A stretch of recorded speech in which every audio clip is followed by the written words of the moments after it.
I'm all for well-hydrated meetings. Hi everyone, my name is Sam Chapman. I'm the Legislative Director for New Revenue Coalition. I also run a cannabis consulting firm, New Economy Consulting, and I'm a commercial real estate agent, primarily working in the cannabis industry. My pronouns are he, him, his, and I do not have any accessibility needs. Hi, I'm Nicole Bowles. I'm a faculty member in the Institute of Occupational Health at Oregon Health and Science University, doing research on endogenous and exogenous cannabinoids, she, her, and hers. And I think I tend to be fidgety, especially like I'm one of the, like a knee shaker to keep my attention. And then also somewhat related, I'm the one with the tomato allergy, so that's why from meeting to meeting you'll see either tomatoes to the side or notes about what has tomatoes in it. Hi, I'm Tiara Darnell. I am a freelance journalist and I do many other things, but I think for the benefit of this meeting, I should say that I work for the City of Portland, the Bureau of Planning and Sustainability, and my pronouns are she, her, hers, and I think that this meeting would not be accessible without you guys here, so thank you for coming again and for everybody being a part, and for the food. Dinner's helping. Always. Hi, I'm Madeline Martinez. I am on the board of NORML at the national level. I'm also the executive director of Oregon NORML and an activist. I consider myself a community organizer because that's what I do. And I'm also the owner of the world famous Cannabis Cafe, which is currently closed. And we're trying to get it open again. No, I really don't. Thank you so much, though. Oh, and I'm a she, her, and mine. I mean, yeah, I don't know, what's the other one? Yes. This is all really me, you know? Thank you. It's mine. All right, that's all. So I'm Sue Free, a director of community and civic life, and I use she, her pronouns, and kind of do a combination. I get up, I drink water, I shake. I'm Catherine Klenyak, and I work at Prosper Portland, the economic development agency for the city. And I work on our entrepreneurship team, and I noticed someone had mentioned a connection to New Leaf, so I manage our contract with New Leaf, which is funded from the city cannabis tax dollars. Oh, accessibility. I don't have any needs. I'm good. Okay. Thank you. Oh, she, her, hers. I get that too.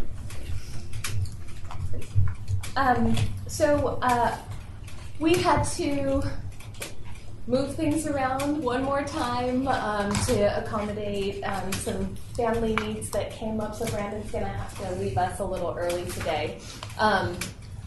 And we want to support him in that. So Ashley Jaden is going to lead the public officials training for us this evening, and then with your permission, I would like to just stack the cannabis program presentation right behind that, and then we can go ahead and take a break after that because I'm sure we'll all need one. But if everybody's comfortable with that, then we'll go ahead and dive right in. Okay. The good news about that is we're 8 minutes ahead of schedule. Yes. Knock on wood. Don't. Look. Ashley Jaden. All right. I'll jump in really quick with the intro about this. So again, everyone, I am Ashley Jaden. Thank you for the public for being here. I oversee the advisory bodies program. I'm so excited that you're all on this advisory body. There was a lot of interest. And I hope that you have a good experience and consider one of our other amazing advisory bodies. We have over 100, currently 9 in recruitment. Some fascinating topics. I heard that you went over a precursory conversation of the ethical responsibilities of what it means to be a public official when you're serving an advisory body in this capacity, and a little bit about public meetings and public records laws. We have a video to show you from our city attorney's office of him explaining it. I am not a lawyer, nor can I give legal advice. I heard that there might be some questions, so I have my computer fired up here. After we watch the video, I'll take questions if they're too specific for me to really answer, and I'm sure there'll be plenty of those. I'll be taking notes, and I also will have our legal guides in front of me in case you have questions that I can look up. All right, so let's go ahead and hit it. Yay. I'm sorry. Yes. Wait, which one? This one. Let's Excuse me.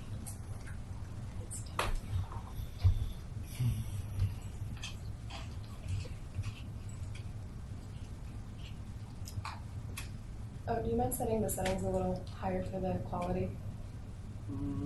I can show you how.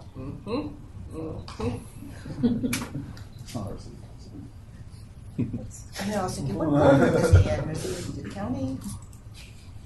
Oh, it's on. He's on the holodeck of the Star Trek. All right. Pretty sure that's in the 1900s.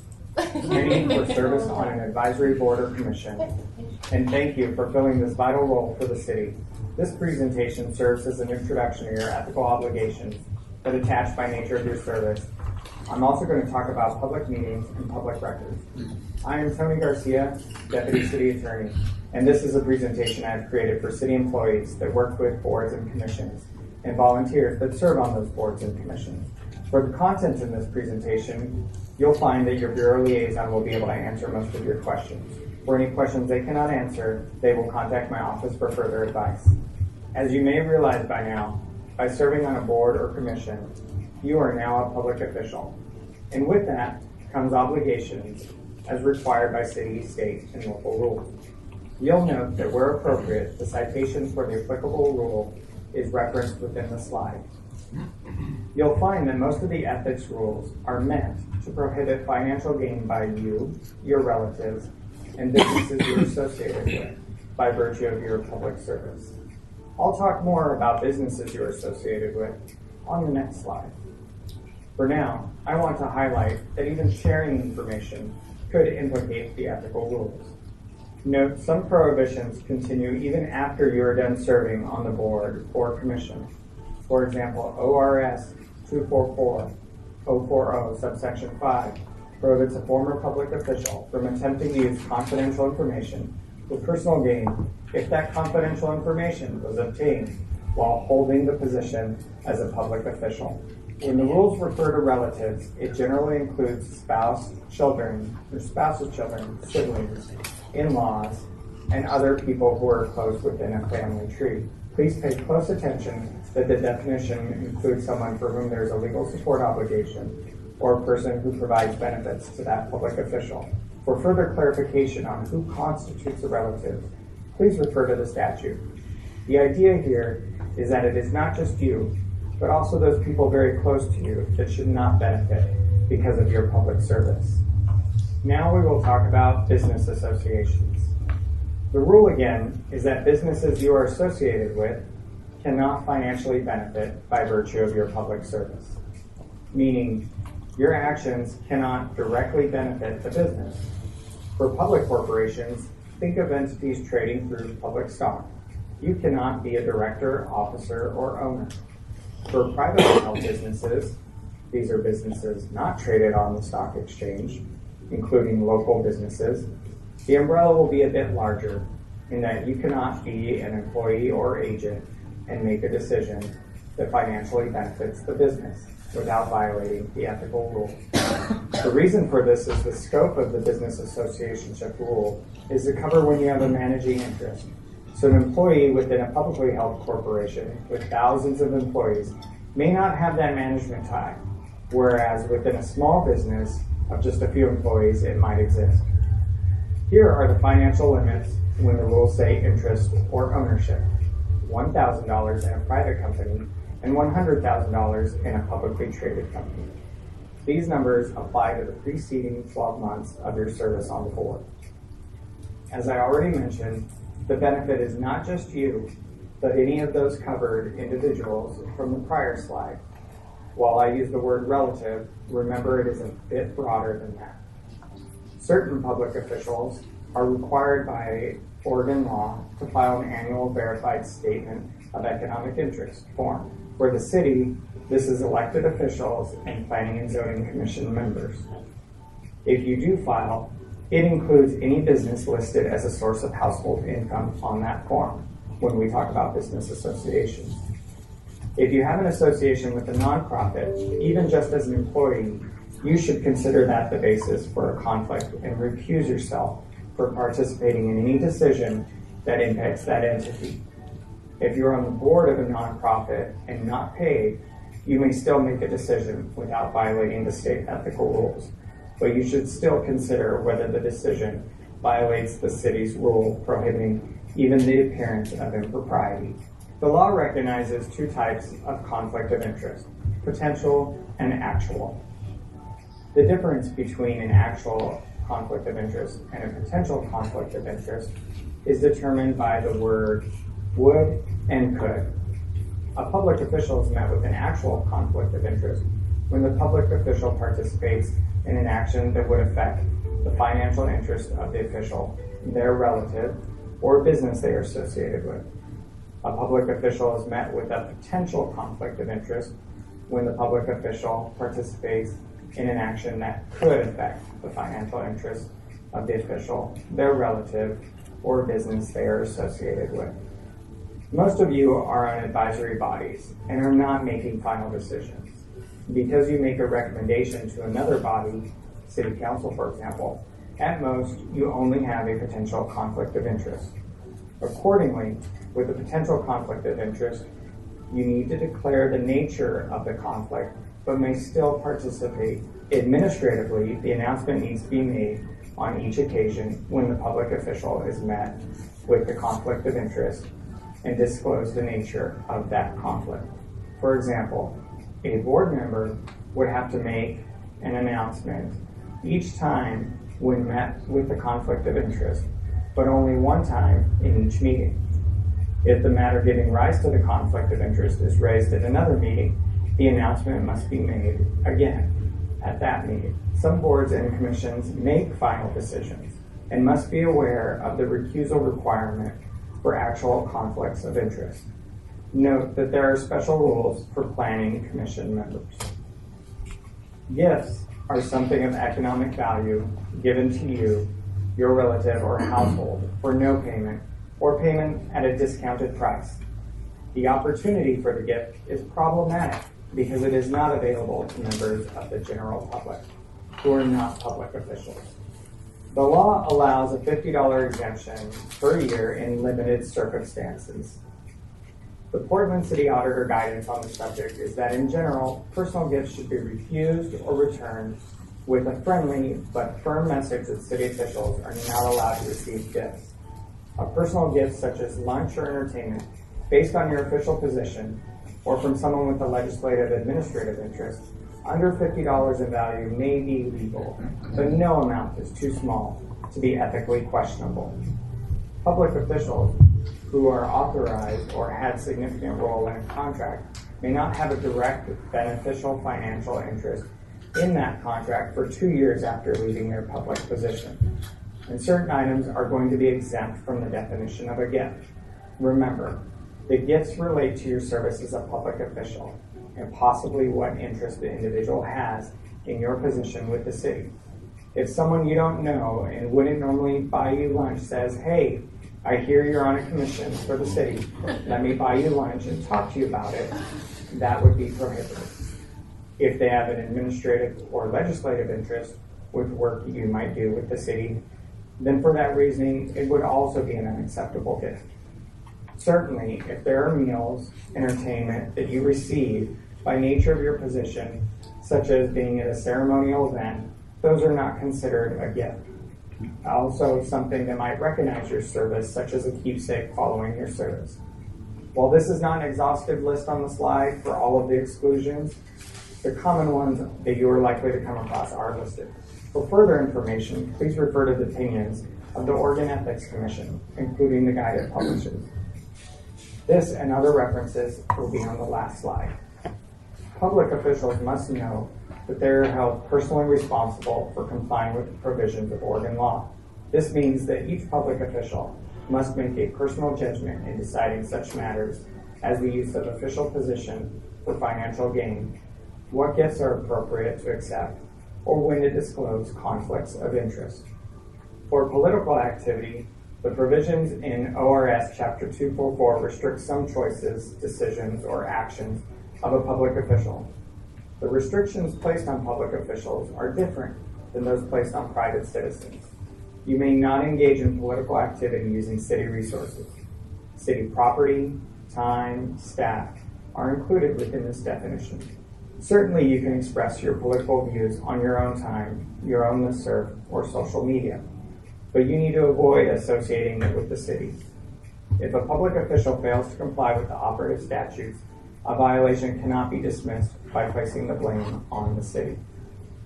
Some of you may wear other hats and might testify on a subject to the state legislator. For example, the city's Office of Government Relations is responsible for managing and representing the state and federal legislative interests of the city. So before you casually mention that you are on a city board, make sure you are not implying that you are representing the city unless you have obtained the approval from OGR. When in doubt, it is always best to say you are expressing your own personal views and not that of the city or your particular board or commission. The public's meeting law applies to all meetings of a governing body, of a public body, for which a quorum is required in order to make a decision or deliberate towards a decision on any matter. We all know City Council is subject to the Oregon Public Meetings Law. For advisory bodies, because you make recommendations to City Council, your advisory body is also subject to the law. If an advisory body makes recommendations to an individual, and that individual has authority to take action, then the advisory body is not subject to the Public Meetings Law. Note that the individual has to have the authority to take action. If that individual is going to pass the recommendation to another governing body, then there is no exemption. So if you have a quorum together, you cannot discuss matters that would normally come before you unless you hold a properly noticed public meeting. So the next question is, what's a quorum? If not provided for in your bylaws, code, charter, or other source, it is a majority of members. You can also ask your bureau liaison. Social gatherings would of course fall outside the scope of the Public Meetings Law, because even if you have a quorum, a truly social event would not include you discussing the subjects your committee handles. Executive session is when you exclude the public from the meeting. There are limited purposes for an executive session, which include employment, employee discipline, labor and real estate negotiations, and consultation with legal counsel regarding current or potential litigation. If you feel an executive session may be appropriate, consult your bureau liaison. On the right side of the slide, you will see the particular requirements in order to conduct a public meeting in accordance with the law. For most of you, staff will ensure these components are met. Voting. A public vote means just that. No secret ballots. Written ballots must designate the voting member. No proxy voting and no absentee voting. Control refers to having a presiding officer authorized to keep order at the meeting. For notice, it needs to be calculated to give actual notice to interested persons and states the time, place, and lists the principal subjects to be discussed. Special and emergency meetings have different requirements. There are minimum requirements for minutes, and these include who was present, the substance of discussion, and the results of any vote. You should have sound, video, written, or digital recordings of all meetings. These need not be verbatim, but must give a true reflection of the matters discussed at the meeting and the views of the participants. For location, it must be a place large enough to hold the anticipated attendance and must be in a place that does not discriminate based on the basis of race, color, creed, sexual orientation, sex, national origin, age, or disability. This means the site must also be one that people with disabilities can access. And finally, the public gets to attend. It's often perceived that the Public Meetings Law confers a right to participate, but it's not a participation law. However, it's in the public observance. Still, you should decide what the public's role should be. It is common to have public comment components so that members of the public can choose to attend, are able to have their voice heard. If you anticipate this will be burdensome, you may want to make requirements to ensure you have sufficient time to conduct your business. You could establish a sign-up list or place a time limit for each speaker. You may also want to consider whether public comment assists your committee's work. Finally, let's talk about public record. While there are exemptions in the law, the presumption is that we disclose all records. Public record is a broad category. It includes handwriting, printing, photographing, and every means of recording, including letters, words, pictures, sounds, or symbols, or any combination thereof, and all papers, maps, files, faxes, electronic recordings, or social media. Social media is outside the scope of this presentation, so if your board is using one, please make sure your Bureau liaison is aware of the rules and advising you appropriately. Whether an email or document contains information relating to the conduct of the public's business is case specific. Generally, if an email or document discusses procedural or substantive aspects of your work, it will meet this test. A personal email does not become a public record simply because it is sent by a public official. Whether the email or document is prepared, owned, used, or retained by a public body is also fact dependent. A document not in the possession of the government still can be a public record by virtue of being used or prepared by a public body. Your drafts are included in this definition. Email exchanges about the committee's business with other committee members are public records, and it could constitute a public meeting that should be open under the law. You should discuss this with your Bureau liaison and colleagues on your committee to have a plan in place about how the committee or board will conduct its work and where public records will be retained in accordance with the proper retention schedule. Please be mindful that I'm talking about using the reply all function on emails. Lastly, I would be remiss without mentioning that knowingly destroying a public record can be punished criminally. Here are some additional resources you may want to consult for further guidance on the topics included in this presentation. Thank you for your time today. I hope you feel more informed about ethics, public meetings, and public records law.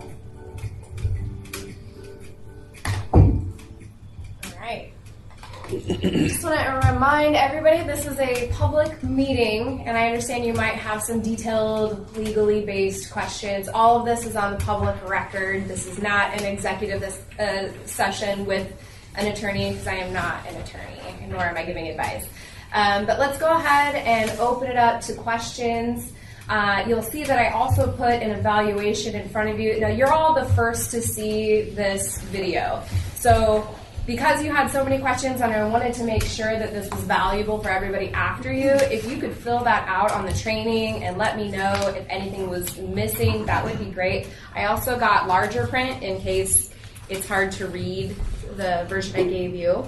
Large print? Yeah, let's go ahead and pass that around.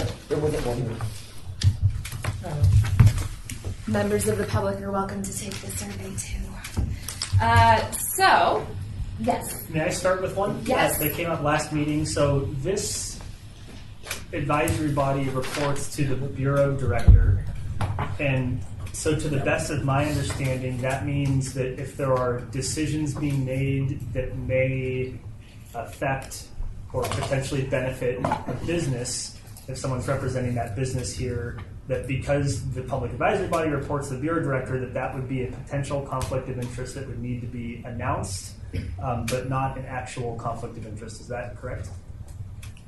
I'm going to channel Tony, who you just saw, and his favorite line, it depends. So it depends on the decision, it depends on the discussion, and it depends on the end outcome. So, as he said, you must waive, tell, print out, have up on PowerPoint your potential or actual conflicts of interest every meeting, every agenda. If a new topic comes up and you think, I'm getting a gut feeling, maybe this is a potential one, announce it. It doesn't always mean that you can't participate. Really, we're relying on those to recuse themselves from the conversation if you really feel that this is an actual conflict of interest. But definitely letting everybody know that exists is what we're asking for. And if you have a specific question about your specific business, and we always send out agendas at least, 48 hours a week in advance. Typically, there might be some changes. By then, you should know, hey, I might have a conflict of interest. contact Kimye and let Kimye know, I might have one, do I need to announce it? We can handle it before you even get here so that we can work it out with our legal assistants if it's something we need to think about. Does that help? Yes. Clear as mud. Anyone else? I think the the one thing that I'm just curious about is the email section. I don't feel like I was clear enough on that, because as a like as director of operations, are all of my emails public? That's a great because question. I'm a public official and I'm talking about cannabis constantly with all of my people that I'm interacting with. Yeah, I definitely think I understand. So your question is, the work email that you use, that you likely engage with Kimye on, does that mean that all of the other emails in that inbox related to staff and other things, does that mean those are public records? Is that your question? Yeah.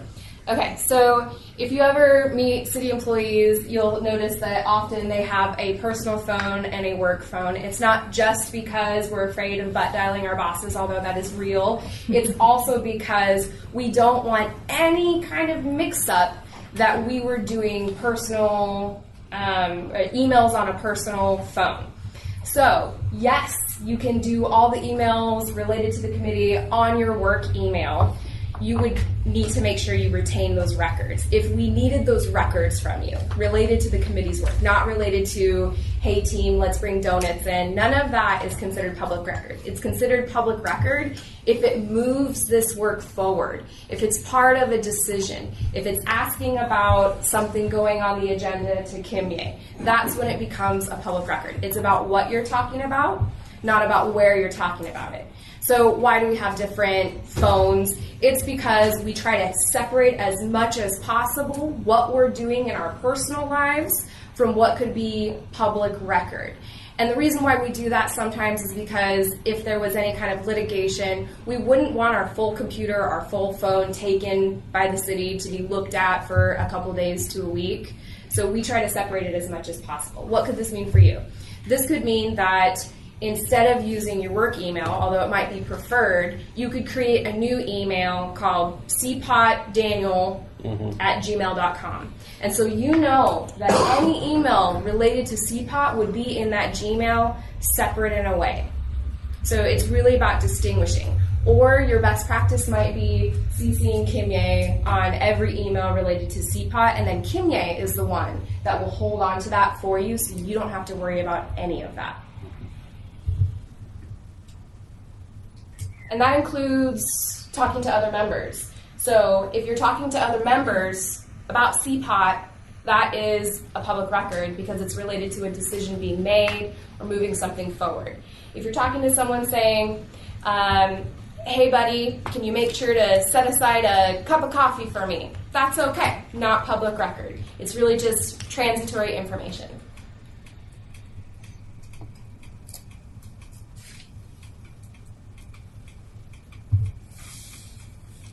Anyone else? Did you like his comment that if you're at a social event but you're talking about CPOT work, it's not really social? Prefer the work than the social. So, and I just want to put a finer point on this, and Ashley, tell me if I'm wrong. So, like, let's say that there's a quorum of these members in a social situation, and they're saying, hey, how's it going? I'm on CPOT. Oh, I'm on CPOT too. I think, tell me if I'm wrong, that is different from saying, oh, I'm on CPOT, and here's what we're discussing, and here's what I think about it, and this is what I think we should do. That there's a distinction between saying that you're on CPOT and actually discussing the work or deliberating about the work of the body. Those are two different things. Is that correct? That is correct. So again, if you're talking about something that isn't about a decision or a discussion that you're going over, then that's fine. If it's Could I just do a role play a scenario out really quick? So it's, me and Al have worked together in the past. We're both members of CPOT. What if we're talking about something that then gets talked about in CPOT later down the road, and now our emails about that's all going to become part of the public record because potentially we're in a conflict of interest because we could affect the decision making of the public body, right? That's correct. So if you're talking about something related to PBOT and it's moving the discussion forward, don't do it. Mm-hmm. If you really feel that it's an important discussion to have between the two of you, not related to CPOT, but you're not sure, CC Kimye. CC Kimye every time, even so, well, she's going to be like, no, we have a different email for that. But yeah, so anything related to this work, offline for conversations. And the reason why I can say pretty confidently that that's definitely something that we're doing as a rule is because it's been taken to court before. So they did a case nearby where a member spoke privately to every single member or multiple members about what they thought about something. They said, I was just sharing my opinion multiple times on the same subject that happened to be CPOT. That does not fly. So that could mean that you made a decision that wasn't open to the public. So our public wasn't there in your one-on-one conversations every single time. And the public did not have the ability to spectate, to observe, and to participate. So if we were talking about something, I can't think of an example what we'd be talking about, but then it comes up in CPOT as something that we're going to start addressing, we would need to recuse ourselves from that conversation because we've already engaged in some kind of, whatever we may be talking about, doing a grow facility or a room or something like that, and then there might be some kind of decision that's made in here about that. We would want to state conflict of interest. We are doing this thing, and then me and Al are working together on this project. Kimmy, we should probably not be involved in these kind of discussions or something like that. Is the example that you're saying? So before you and Al had a discussion and said, no matter what, on agenda number this, let's say this thing. Is that no? What I'm saying is, me and Al are talking about something that hasn't even been brought up yet. We have our own business interaction going between Fleshner Construction and Cura.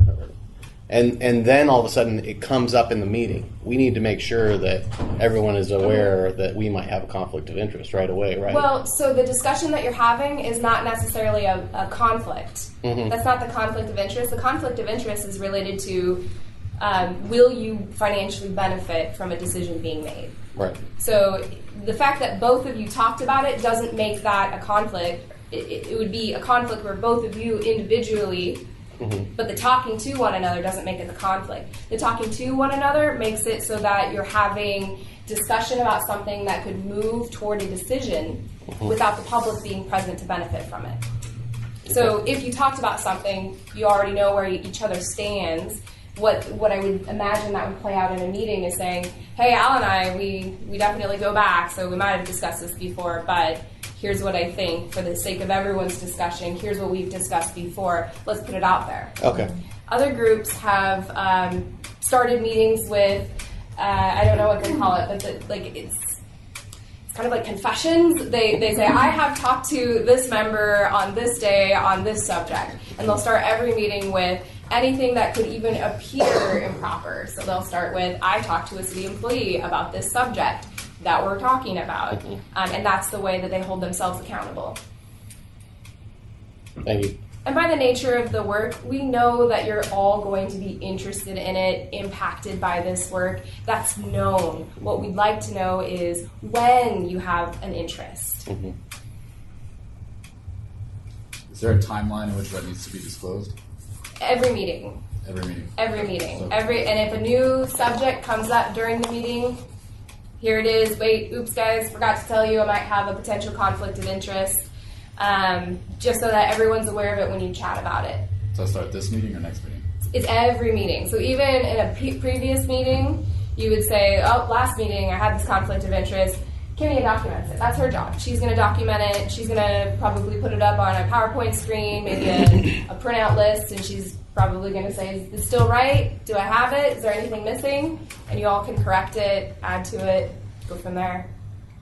If you're not sure if this means that you need to recuse yourself from a conversation, I would invite you to contact Kimye before the meeting and ask. So, for an example, later in this meeting, we're going to start talking about past priorities, which priorities might be appropriate to carry over into the future and continue working on. So,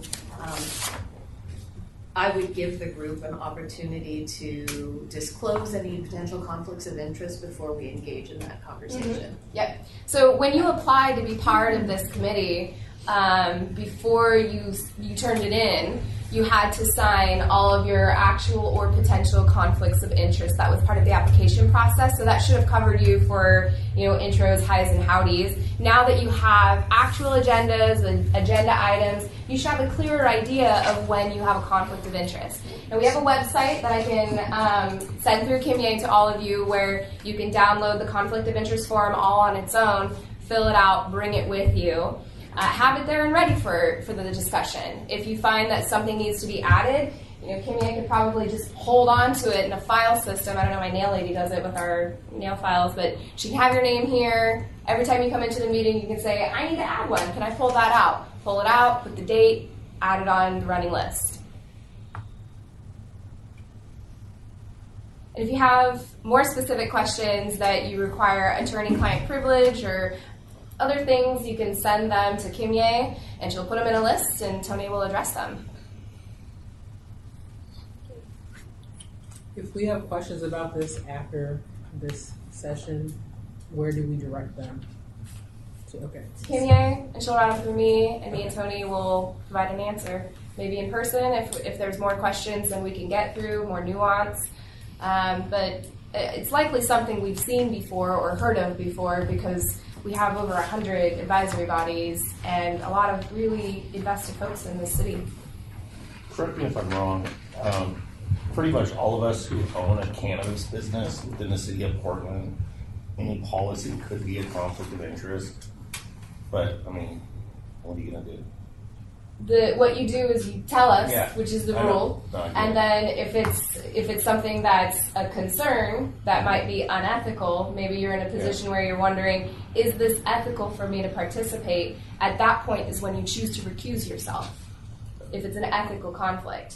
And if later someone were to find that it was an ethical conflict, it's not on the city, it's your business or personal liability. Part of the reason why we create this training and put out those conflicts of interest forms is because a lot of folks were engaging with advisory bodies, not realizing that a member of the media or somebody comes back and says that was unethical. It's you all making the choice. We, the city, are helping inform you of the laws that exist.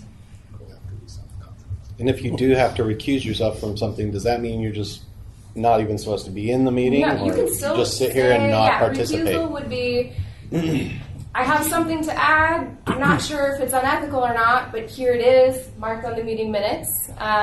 You can still listen in, just as these meeting minutes are posted online for anybody to hear. You can still sit in the room. As far as your participation goes, you might think, this is slightly, uncomfortable for me, so just in an abundance of caution, I'm not going to vote, but I'll contribute to the discussion. Or you might decide, I'm not going to vote. You might be considering, the participation of your voting. Also consider whether what you're voting on or deciding toward is something that you need to be aware of in the future. So that remark he made about 2 years later, that's if you engage in a contract after being part of this system. So there's legal restrictions on if you had no knowledge and no ability to control a contract, but for your participation on an advisory body for 2 years after that, your business, your company, your nonprofit cannot apply for that contract or grant. So I want to do a time check and be conscious of the fact that we are coming right up on our end of this segment that we had dedicated, but I also want to take note of if you have additional questions that are really pressing at this time, will you let us know right now? Does anyone else have anything? Okay. So my recommendation would be that the group sit with this, think about it. If there are follow-up questions that you have, please email them to me, and I will determine whether I can address them based on the resources I have, or if they need to go to Tony directly, or if at some point you feel like we need to have a privileged conversation with Tony, then we can call an executive session if that's appropriate. But that's kind of the channel for asking follow-up questions at this point. For those that are wondering if there is an executive session in the future, what will happen during an executive session will be noted on the agenda, advance notice. There will be a flag that waves. Executive session starts now. Members of the public are asked to vacate the room during the discussion. Once the discussion is complete, the flag waves again, and members of the public are invited back in. All right, thank you all. And please do fill out this evaluation form. As I said, you're our first audience to see Tony in his glory and his grand premiere. I'd like to know how we can improve this and answer more questions. Thank you, Ashley. Thank you. And if actually, I'll have you pass them to Kimye, and she'll give them to me. If that's okay. Yeah. No problem. Thank you. Okay, great.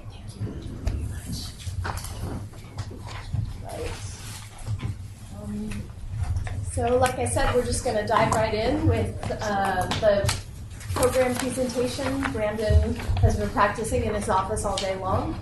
So All week long. Yeah, the keyboards have been yes. Thanks, Ashley. All right, so yeah, I'm going to go over this agenda item has 25 minutes, but my intention is to get to the presentation part in about 10 to 12 minutes because I want to leave the majority of the time for you to ask questions. The point of this is just to talk a little bit about the cannabis program itself, the history of the program, where it has been, where it is now, and where it's going. So this has 7 sections. Basically, it's the history of the program, early program stuff, program as it evolves, having new leadership, what we're doing today, what we're going to do tomorrow, and what we've learned along the way. So I'm going to blow through these a little bit more quickly, but the point of this is to show that, you know, cannabis policies and regulation are nothing new, right? Like this has been an ongoing topic even from before the 70s, for decades, for centuries, for generations. You know, with Measure 91 passing in 2014, creating a statewide framework for cannabis regulation, Portland then started with some community town halls and some work group meetings, trying to figure out how does Portland, as the largest metropolitan city in the state, how does Portland want to approach cannabis regulation for itself? It was actually my first week on the job-ish in September 2015 when our city code passed 14B 130, which governs the regulations of the cannabis program. During that time, right after that, we were developing forms. We were taking appointments in the rotunda, in the common area here at City Hall, started accepting applications, and the first iteration of CPOT began in 2016. Things were happening very, very quickly. You had a limited number of staff who were tasked with developing application forms and communications and the processes by which things would be checked and coordinating with other bureaus in the state and this. I mean, it was like happening very, very quickly. And this is not unique to Portland. It happened fast in Oregon. It's happening fast in California. All of this scaffolding of regulation happens pretty quickly wherever cannabis regulations are passed. And so we were not a stranger to that. In 2017, you saw the switch over to recreational cannabis facilities. Talk a little bit more about some of the code changes that necessitated in a minute. But again, the point of all of that is that we changed a lot. There were multiple code changes between 16 and 17. At first, we actually raised the fees on cannabis businesses. There was slower than anticipated licensing. In retrospect, probably because we couldn't get the program up and running fast enough. We also changed some building code requirements. I mentioned when businesses went rec in early 2017, the beginning of the program basically said no matter what kind of cannabis business you were, you had to have final building permitting, period. Retailers, wholesalers, everybody. We changed that in late 2016 because if that had remained, you would have a lot of retailers that didn't have their final permitting. You would have Portland basically not have any retailers, right? So very quickly, very early on, we knew that we had to change. The way the code was written was not perfect. And spoiler alert, it's still not perfect today. We also used to have a restriction on delivery of cannabis to consumers, which seems like eons ago. We changed that. We created micro-tier licenses, although at the time those micro-tier licenses didn't have the benefit of lower fees. That has since been changed, but at least the licenses were established. We changed the hours of operation to match the state. We also allowed for temporary certificates of occupancy for those license types that still did have permitting requirements, and allowed for non-extract processors and for producers to get licensed without their final building permitting. With the permitting thing, it was really, we're trying to balance, we want folks to be safe in their operations. We also want to recognize that some operations carry a different level of potential risk than others. So if you're making edibles, if you're steeping cannabis in hot water or butter, that is a different level of risk than if you're extracting using butane or propane or hexane. That's reality. So we tried to change our code to reflect that reality. Another big change, leadership change, when our bureau, which was then Office of Neighborhood Involvement, changed from Commissioner Amanda Fritz to Commissioner Chloe Daly. With any leadership change, you're going to have a change in strategic direction, a change in priorities. And that was a time in the program we had to brief a lot of different people in City Hall on what the program did, what we were doing, where we were trying to go. So there was a lot of change. I have, in my career, I have never worked in the same place for 3 years that every 6 months it feels different. I mean, you all know this probably better than I do, so there's a lot of change. With that new vision, we were trying to take a harder look at what we did. We were looking to take on new responsibilities. That included the local cannabis tax dollars that I'll talk about in a second. That included public involvement. It also included chiming in on statewide issues like creating a framework for the social consumption of cannabis. And I do want to touch on the tax really briefly. You might know, you do know Portland has a 3% tax on the recreational sales of cannabis. When that ordinance was passed, when voters were asked, do you want a 3% tax, that ordinance said it could go toward 3 different things. And broadly, it was drug and alcohol treatment programs, it was public safety investments, including DUI training, and then it was support for small businesses, but particularly for women-owned and minority-owned businesses. I want to note that ordinance did not specify what percentage of that funding ought to go to each priority. That was not specified.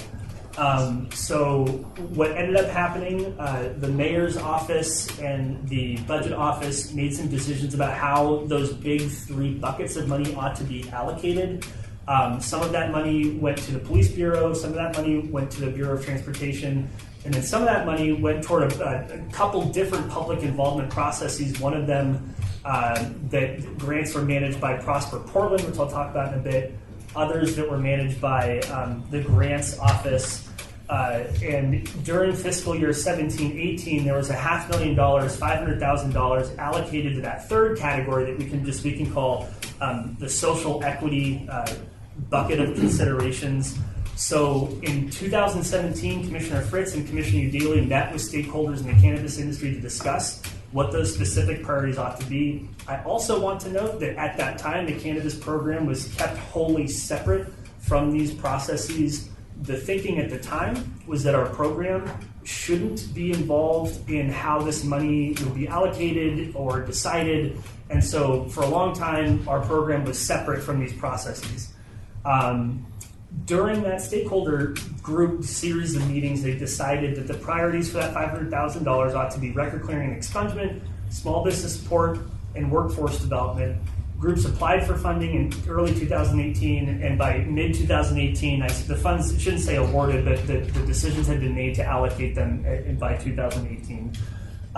And then I'm going to give a brief update that's not in the slides about where we're moving with the social equity efforts for fiscal year 18-19. So the year previous, it was $500,000. For this fiscal year, for 18-19 rather, it was $700,000.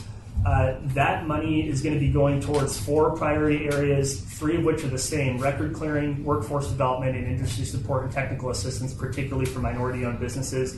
There's a 4th priority that's being added reentry housing services for offenders coming back into society from being incarcerated.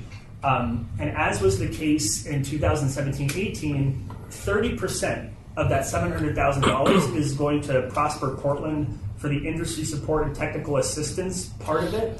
And the remaining $490,000, that will be awarded through a competitive grants process that will be managed by the Cannabis program, by Civic Life. I also will stop here and say that tomorrow we're going to be sending this big communications push that highlights all of this stuff. It includes an 8-page report that we drafted on the history and the future of the cannabis tax. It talks about this competitive process for 18-19. It'll have a timeline. It'll specify all those details. And you can find all that information at portlandoregon.gov/cannabis tax. Now, if you go there now, don't do it yet. Not yet. It is already on our website because I'm doing some back-end scaffolding. So the page is pretty much blank. We have a separate page that we're kind of drafting. We're going to copy paste. And so that all of this stuff I'm talking about will be available tomorrow. So the community-led process this year, there's going to be a selection committee. It will be comprised of representatives, 2 of which from this group, two of whom will be from CPOT. One of those people will be from the Cannabis program. There'll be 5 community participants, each of whom will be appointed by a member of City Council, and then there'll also be representatives from Black Male Achievement. So those will be the folks who will be deciding which specific groups will have a shot at that $490,000. So I know that's a lot. I didn't have the slides in there. There's more information available tomorrow, but since it's dropping tomorrow, we figured we should share it with you today. So there you go. Today, there's a lot on our plate. We're talking about local cannabis tax dollars. We're doing public involvement. We're talking about legislative issues, including the social consumption of cannabis, including record clearing, including loosening some of the restrictions on delivery between jurisdictions. And I do want to say that there are bills which our Bureau and our program offers feedback to the Office of Government Relations on. It doesn't mean that I will always show up in Salem or someone from our program to testify on behalf of those issues. Usually when I'm there in Salem, it means that Government Relations has vetted our opinion against the opinion of other bureaus in the city and has said, okay, the city thinks X, Y, Z. So just because you don't see us testifying in Salem, that doesn't mean that our bureau hasn't given feedback on these bills. I think there's 35 or my Excel spreadsheet on cannabis bills up to about 40, something like that. So there's a lot going on in the legislature, and we really need to find ways to help people that need it the most. So small businesses, those who are impacted by cannabis prohibition, particularly communities of color, and offering flexibility when possible. So we did have some recent code changes in the last 6 months. We lowered either application or license fees for all license types. We lowered the fees even more for micro-tier licenses. That, frankly, should have happened a long time ago because the whole point is to lower the barriers of entry for those folks who may not have those traditional access to capital. We also created our social equity program. It reduces the license fees even further for small businesses, and for small businesses that contract with minority-owned, women-owned, and emerging small business list, which is a state certification list, and for businesses whose owners or staff have cannabis convictions. This is a good first step. We need to do more, but that did happen in the last 6 months. Those code changes also included flexibility on license payments, so now folks can put just a piece of their license payment up front, pay the rest of it later. Because sometimes people have to pay both the state and the city license fees pretty much at the same time, so we want to try to spread that out. We also we further lowered the permitting requirements for non-extract processors and for producers, and again, all of that we're trying to strike that balance between safety and expediency. The future. There's a lot to do. Again, social consumption of cannabis, I'm saying this a lot, but it's been important to our program for a long time. It's an equity issue. It's a consumer rights issue. Frankly, it's a regulatory certainty issue. I mean, you have us trying to provide guidance for people, this patchwork of local and state laws. The city, frankly, would like some certainty on that. We have CPOT. We have all of you.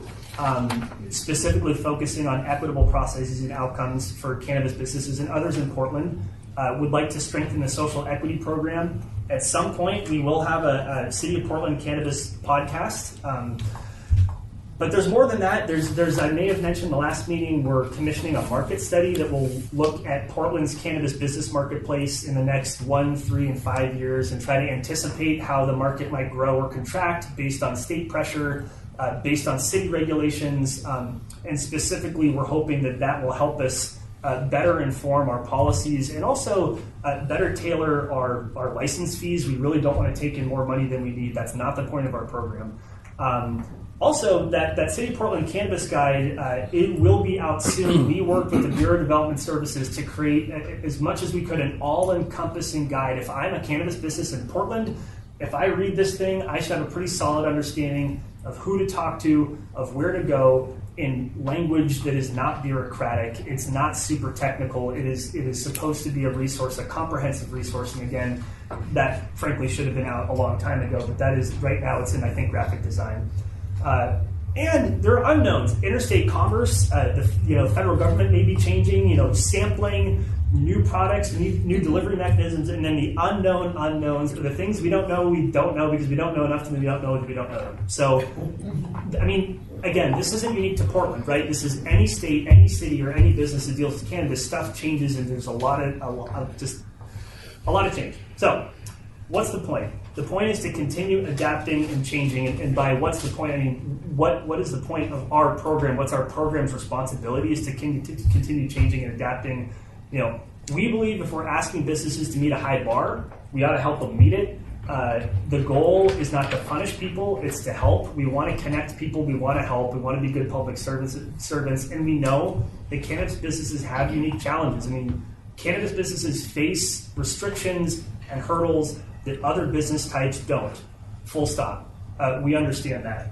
And we also know that those that were most impacted by cannabis prohibition, particularly communities of color, they're not benefiting as much as we'd like. The echoes of racism, of disproportionate enforcement, that carries on even after you legalize cannabis, even after you change the laws. It echoes in many, many ways, large and small, and we understand that too. And as a program, we need to know when to be flexible and when we need to be firm. We are not perfect. Lawmakers are not perfect. That's important that we keep that firmly in mind, and that we're as consistent, even in that flexibility, that we're consistent. And the way I think about that is, when we know that we need to change something, it shouldn't just benefit one person, right? That should be path setting for everybody else that follows, looking at the landscape, seeing what works and what doesn't, and then trying to build that into your system. That's the point. And we know that when things change, it can be tough for business owners and the public and regulators, everybody alike.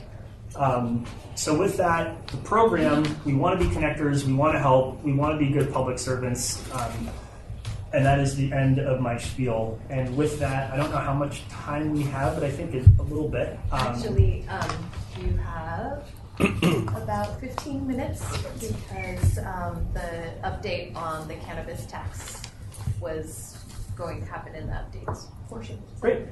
So with that, again, that was the briefest of overviews of 3.5 years of a lot of work. But if you have any questions specific to our program, I would love to hear them, or comments or anything like that. I have a question about the renewal of the 3% tax, but maybe that's more appropriate for initial review of policy work and brainstorming priority areas. You tell me.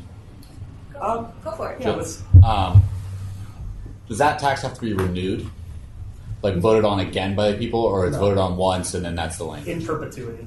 If we wanted to change that language, what would be the process? My understanding is it would have to be at the ballot. Okay.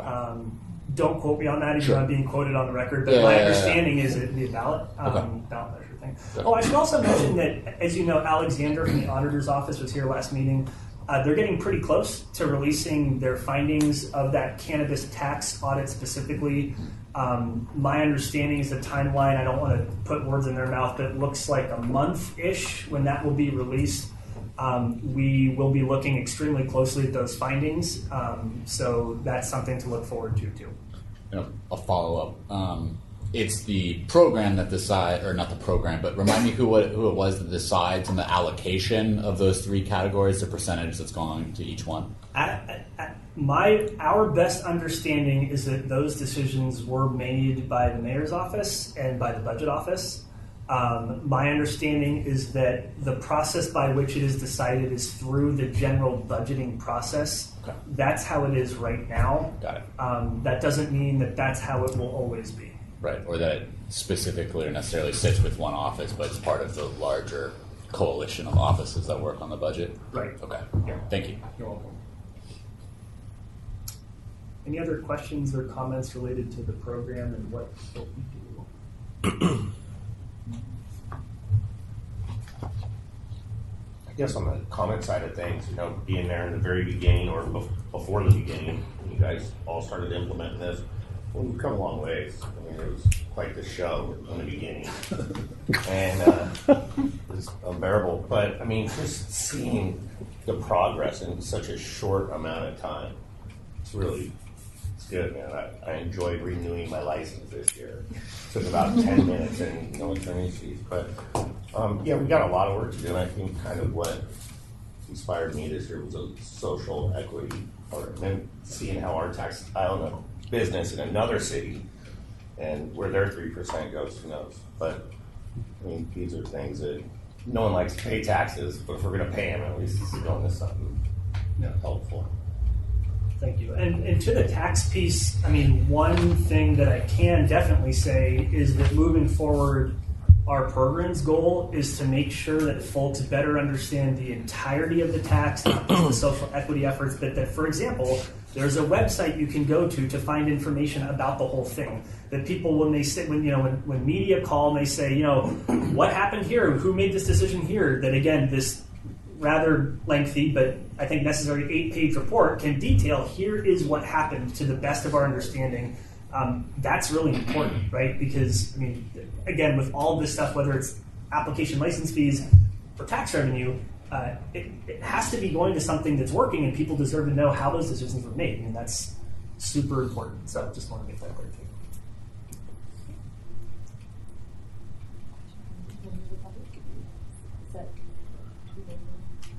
Well, there's I don't mind opening a second public comment in a second.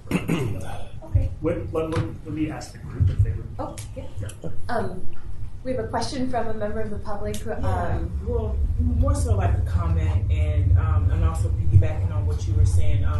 We are currently working with Green Hop, and so some of the information that you're saying, I was here sitting in this very room a few years ago when we were talking about the regulations and permitting around a work group for the retails. So that was back in 2015. And now through Green Hop having accessibility for their academy, I'm an organizer. I do a lot of stuff in our community, but I'm part of their cohort and brought one of our members, younger members than I am, to kind of give this experience of what it's like to experience like public comment and be a part of processes and stuff. And so we're happy to be here this evening and feel like we're moving in the right direction. There's been a lot of change in the last 2.5 years, and we still got a lot of ways to go.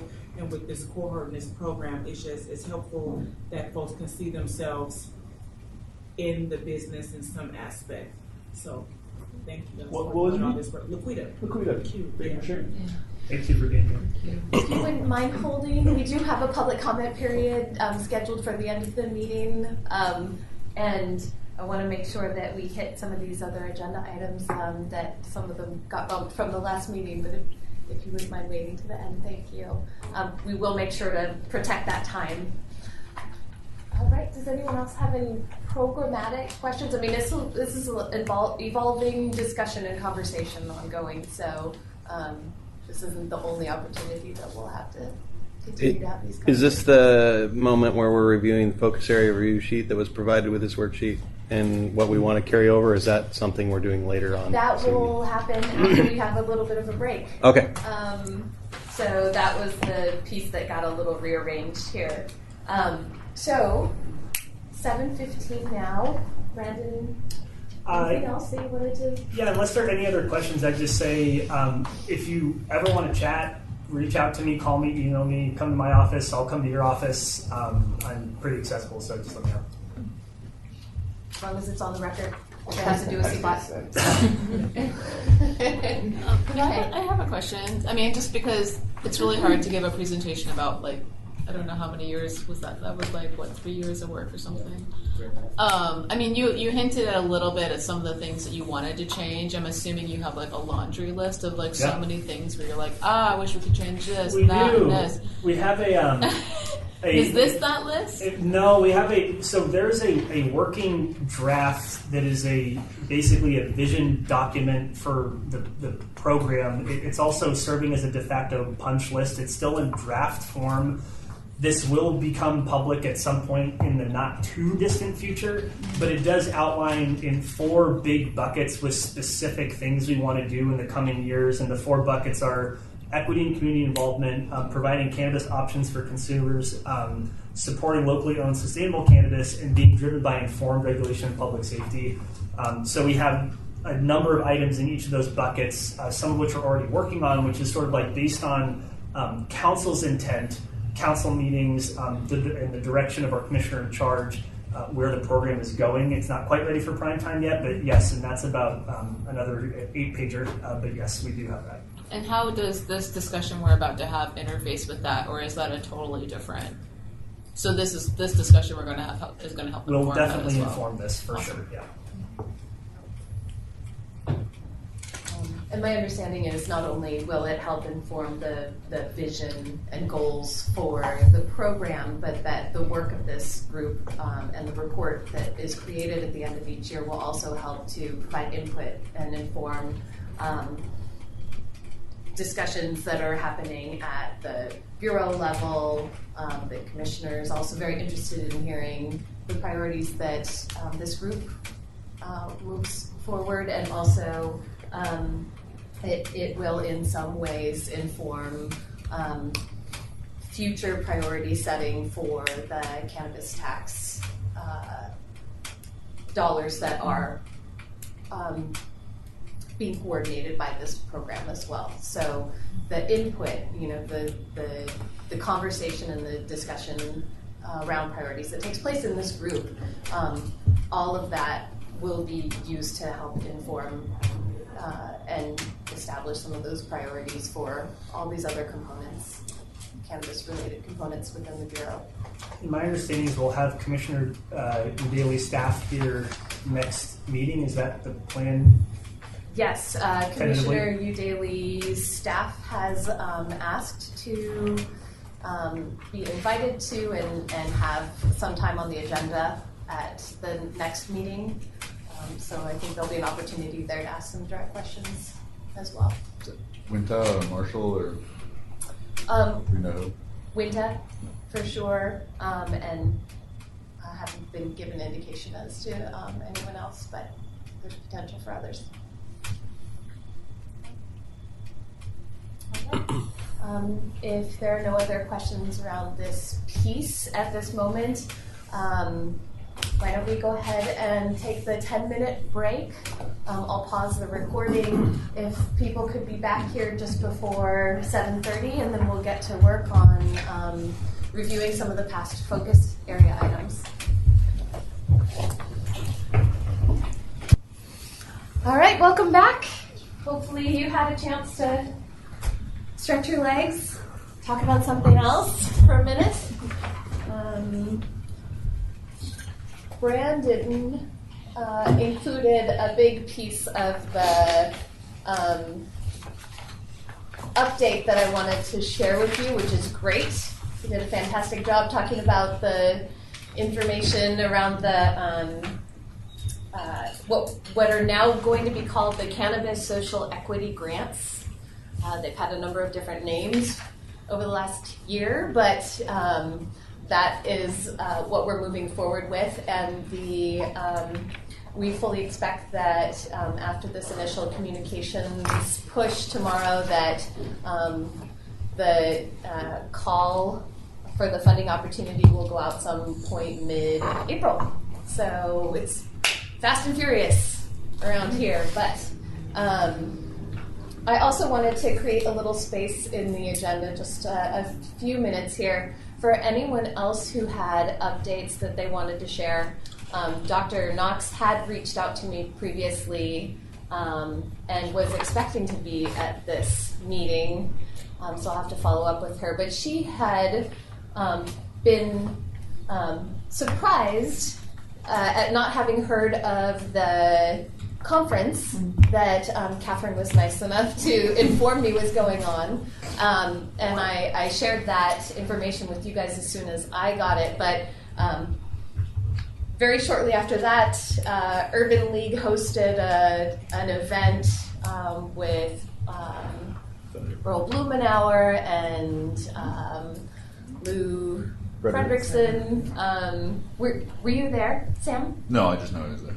Okay.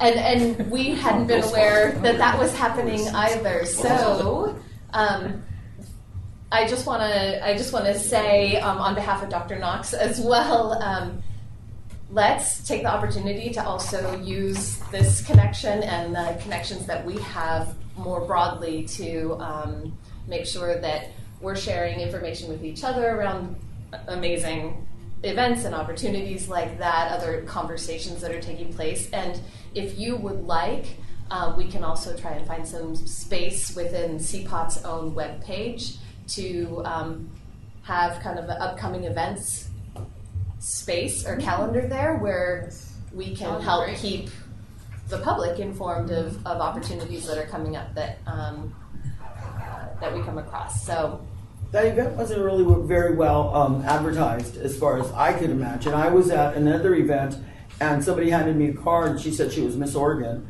and to come. Yeah. The day before, 2 days before, maybe a week before, you're right.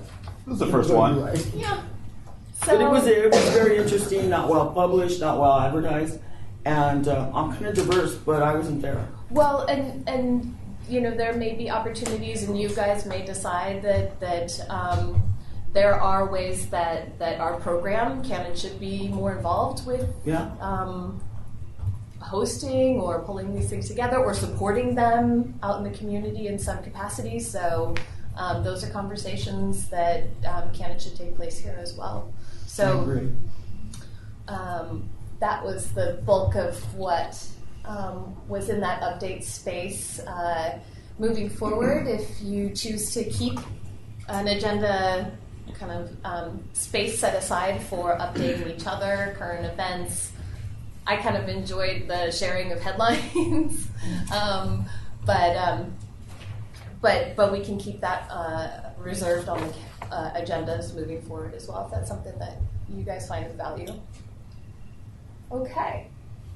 I'm going to subject you to more poetry, but shorter this time. So, you know, as we go into this conversation around priorities, I wanted to share a little excerpt from a Gwendolyn Brooks poem that I came across years ago in another life, but it's always been really powerful, and I felt like it was very relevant to the work that you do, and we will be doing. It's the last few lines from Paul Robeson. We are each other's harvest, we are each other's business, we are each other's magnitude and bond.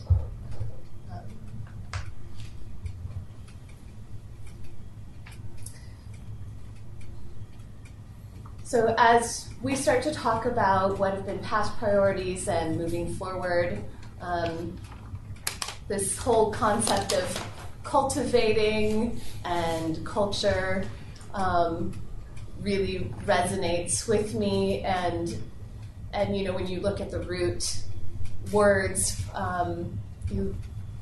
they're all so relevant to what we're trying to do here. So, you know, what I hope is that we're taking time to make the space to think about, you know, what's important to us. And we did that last time in sharing some stories about what brought us here. Where are we at in this work? What do we have to work with currently? Using the farming metaphor, what really are we trying to grow? And I think it's a more relevant metaphor than kind of using a compass and a map and North Star, because really we're trying to help ensure that this multi-dimensional conversation is taking place, and that the effects of the policies that are informed by the work of this group aren't just from point A to point B, but there are effects that branch out in every direction. So, and what more does the group need in order to do this work well? Some of the words that I captured from our last meeting, in hearing your powerful stories of what's important to you in your lives and what's really impacted and shaped who you are in this work.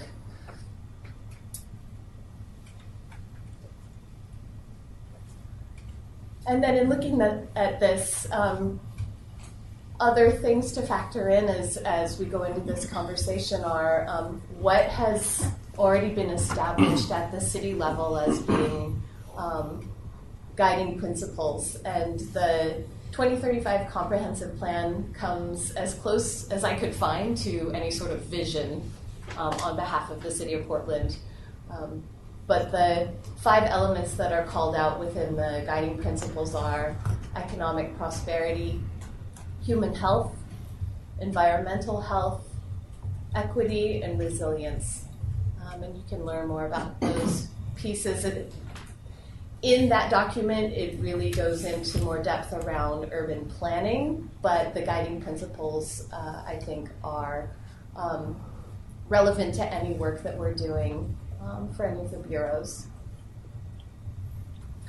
And then, like Brandon said, through statements, through documents that have been released, the current tone and actual actions, which I think are more reflective for this work specifically, are addressing inequities in criminal justice, focus on restorative justice, reducing barriers, equity and economic development, destigmatization of responsible cannabis use and responsible business, and a growing conversation and a growing theme around cannabis businesses as part of thriving communities.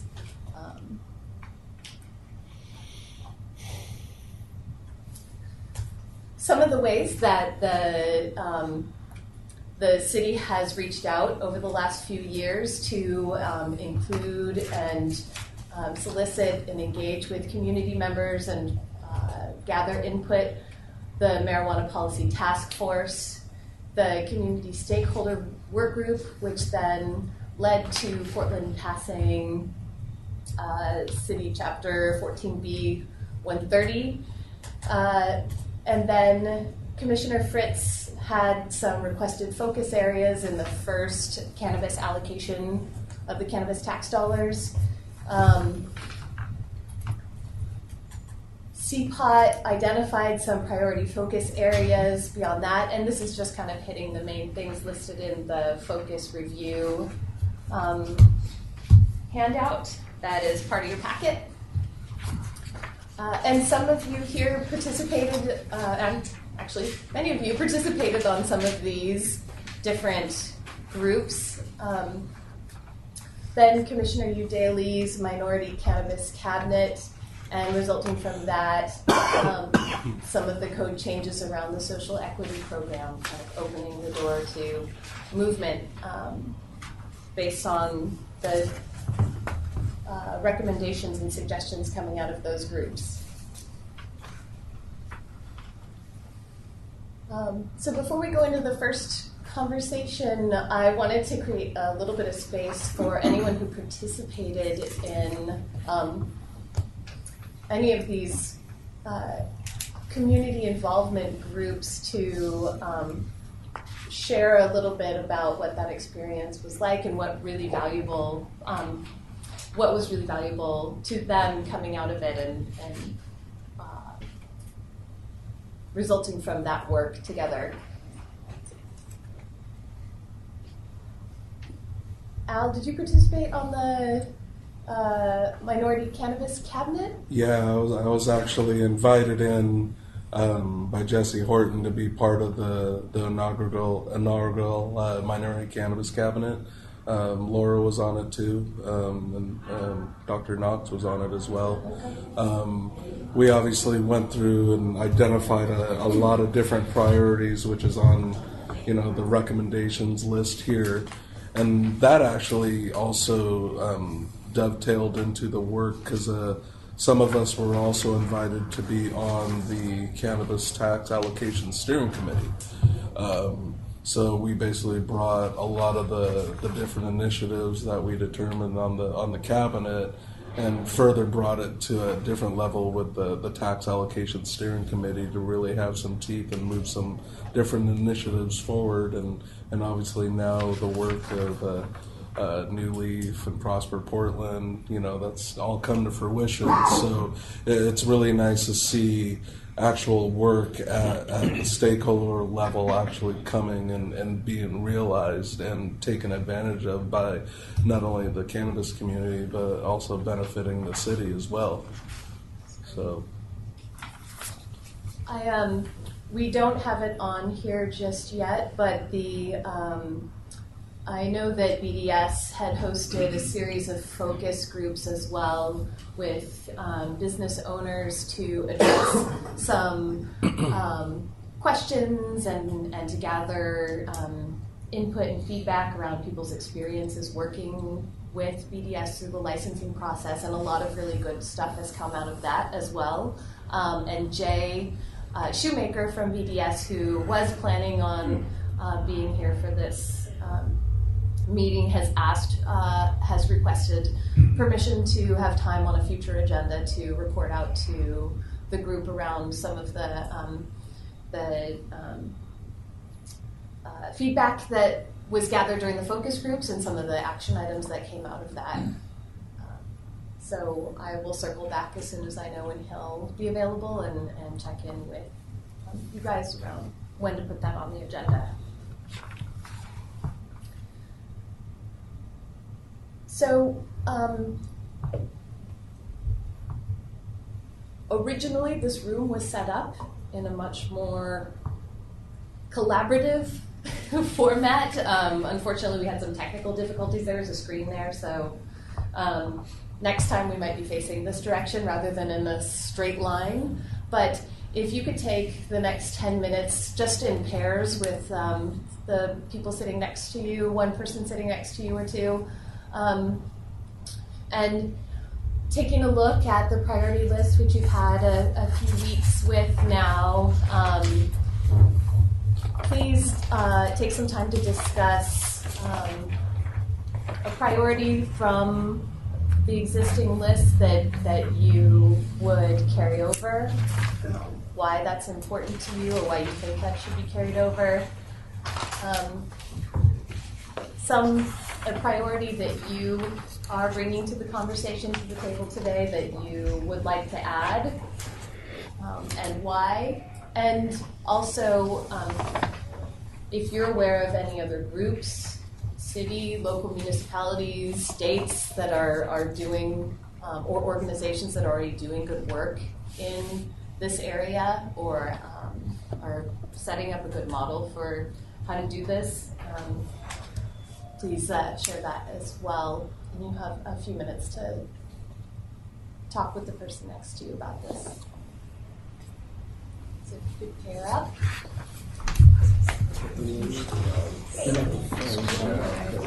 Two.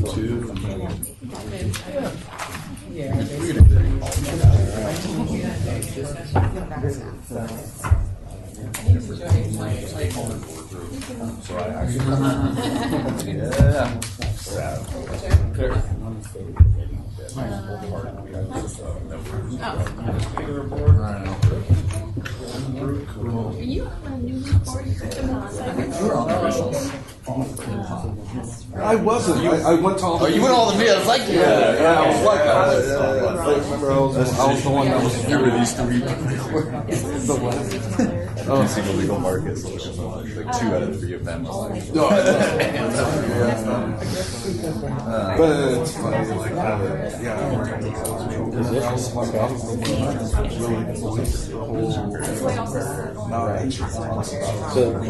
everybody's dying on the So now is the 1,000-foot buffer, I was wondering, is that something that's in place, or is that, it is in place, okay. And so what you're suggesting is reduce that? obviously it doesn't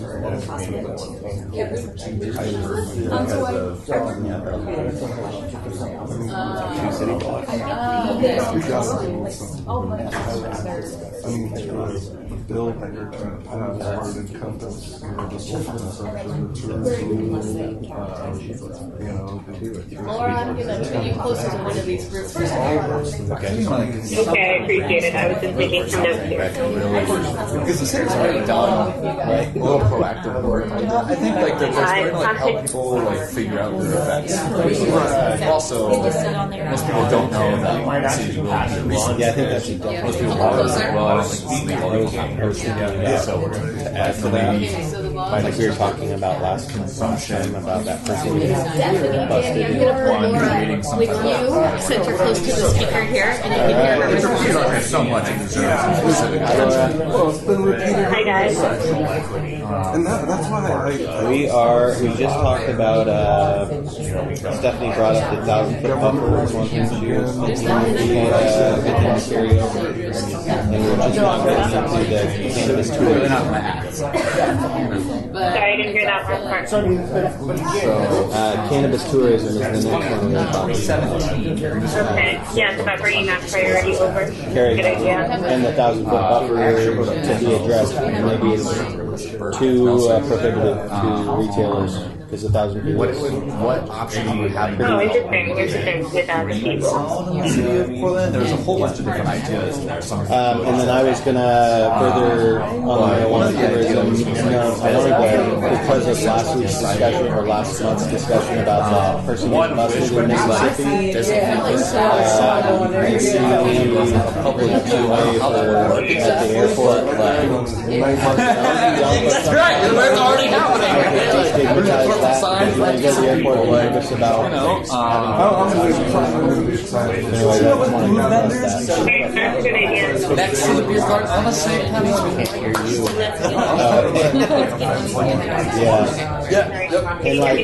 And then and on that legal aid for out-of-state issues, so that I don't know if we can do that or not. I don't know what we can or can't do. I guess we can suggest anything, but if we're going to try and draw tourism in here and people are getting busted when they enter their home states, is there any There's some stuff that can be aid we codified can out loud. in situations like that? I think that. Yeah, like the night outdoors, I'd like that. Could you speak up just a little? As long as it's out of public view. Sure, let me take off my headphones. It's not inside, it's not on and off. License. Yeah. Is that better? That's it. Yeah, and then it would be closer to us. There's a lot of Well, yeah, it could be a federal problem, but I don't know if there's anything that They have lots of can be allowed on like city or public property. It's existing smoking laws. It's like a park or something. What was that? I'm sorry. I also imagine in that Colorado, if it's a local Colorado, they have airport saying, you shouldn't bring it with you if you're going to a state where it's not legal. There's opportunity for city court to lead on top. And isn't it illegal anyway because it's federal? You're moving it across state lines anyway. Yeah, but sometimes it's good for people to have knowledge. Not everybody knows. They think, people, they don't really think about it. Right. We had social consumption, they would be tempted to push it straight. Let's see how far we get on that. Right. Okay. So I thought it was important to leave a discussion with equity, the economic development. They don't believe that there are a lot of businesses that Otherwise, it falls under. Otherwise, it falls under. Well, that's what. I wanted to add was, that maybe we should be looking at that for patients. If there could be a system to donate clinic for research, we can donate Okay.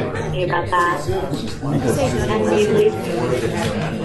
donations of cannabis and giveaways of cannabis. Right. So there's the assistance for that, and to a financial research. And then I thought also there isn't really certifications of cannabis businesses that are minority or beneficial. Oh yeah, that's a good idea. So you're Right, and another thing I would do is also vocal president. okay. So that there is to find some way to reimburse people's funds for their working permit cards if they, they don't have money to pay for the card. So sometimes people are unemployed and some people Okay. Now on your the donation thing, you're talking kind of like a food bank type scenario where companies donate to that kind of situation.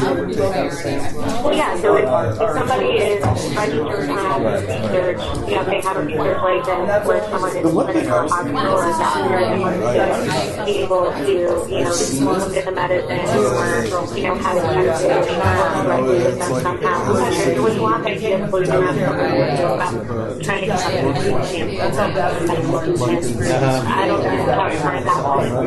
Reporting the type of applications for them to be able to go get cannabis that is their right as a country. I think it's more just right again, but I thought it was a good idea back then. I think people were going to bring it up in legislative session, but it seems like recreational, having the retail area is more, a bigger priority right now. So because that can also help medical patients. Okay. Maybe it'll come down the line, but it's very prohibitive. One of the main reasons we got maybe not the biggest barrier. no, but maybe it is. Gotcha. Okay, it looks like Kimmy is trying to get our attention, so hang on. All right, if I can bring your attention back for just a moment.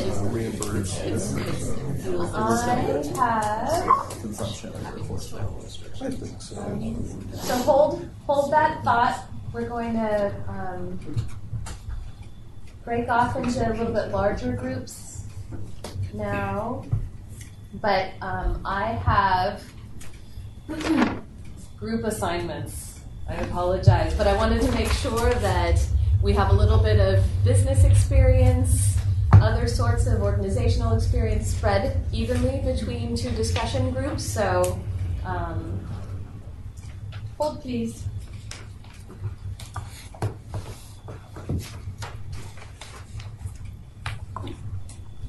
Okay. So in a little bit larger groups now in your assigned groupings.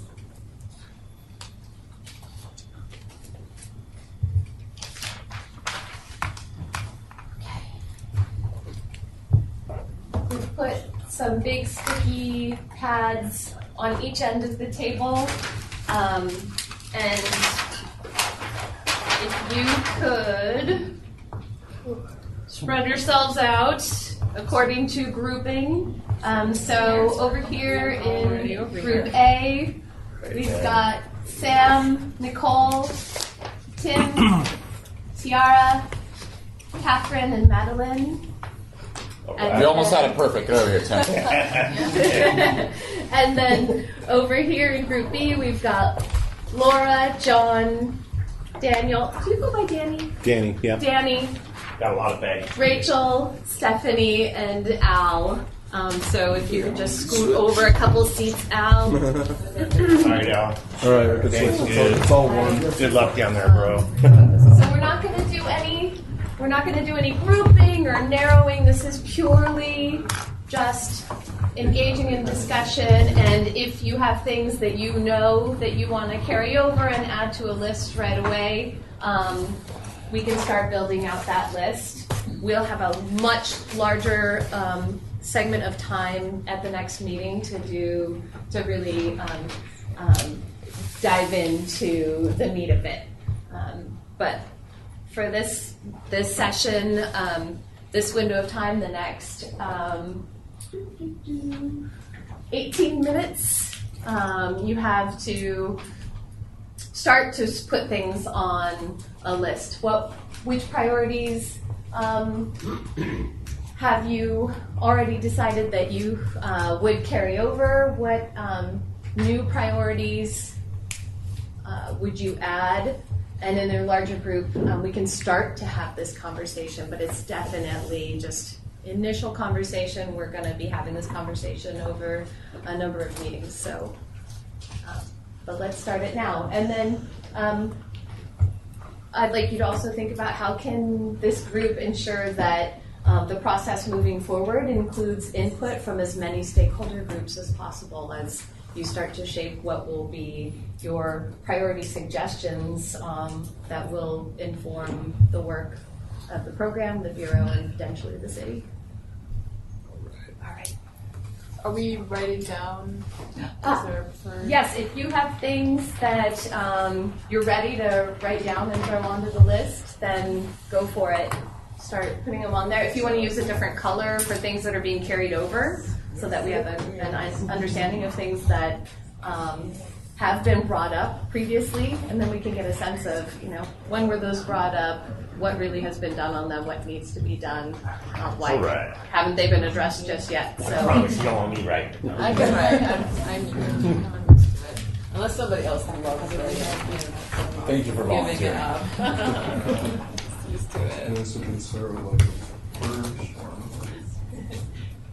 I'm sorry, we have no wall space in here for writing on. I think I just dominated my group meeting with John and my deal, so I'll yield. Whoever would like to go first. You want to give us a summary?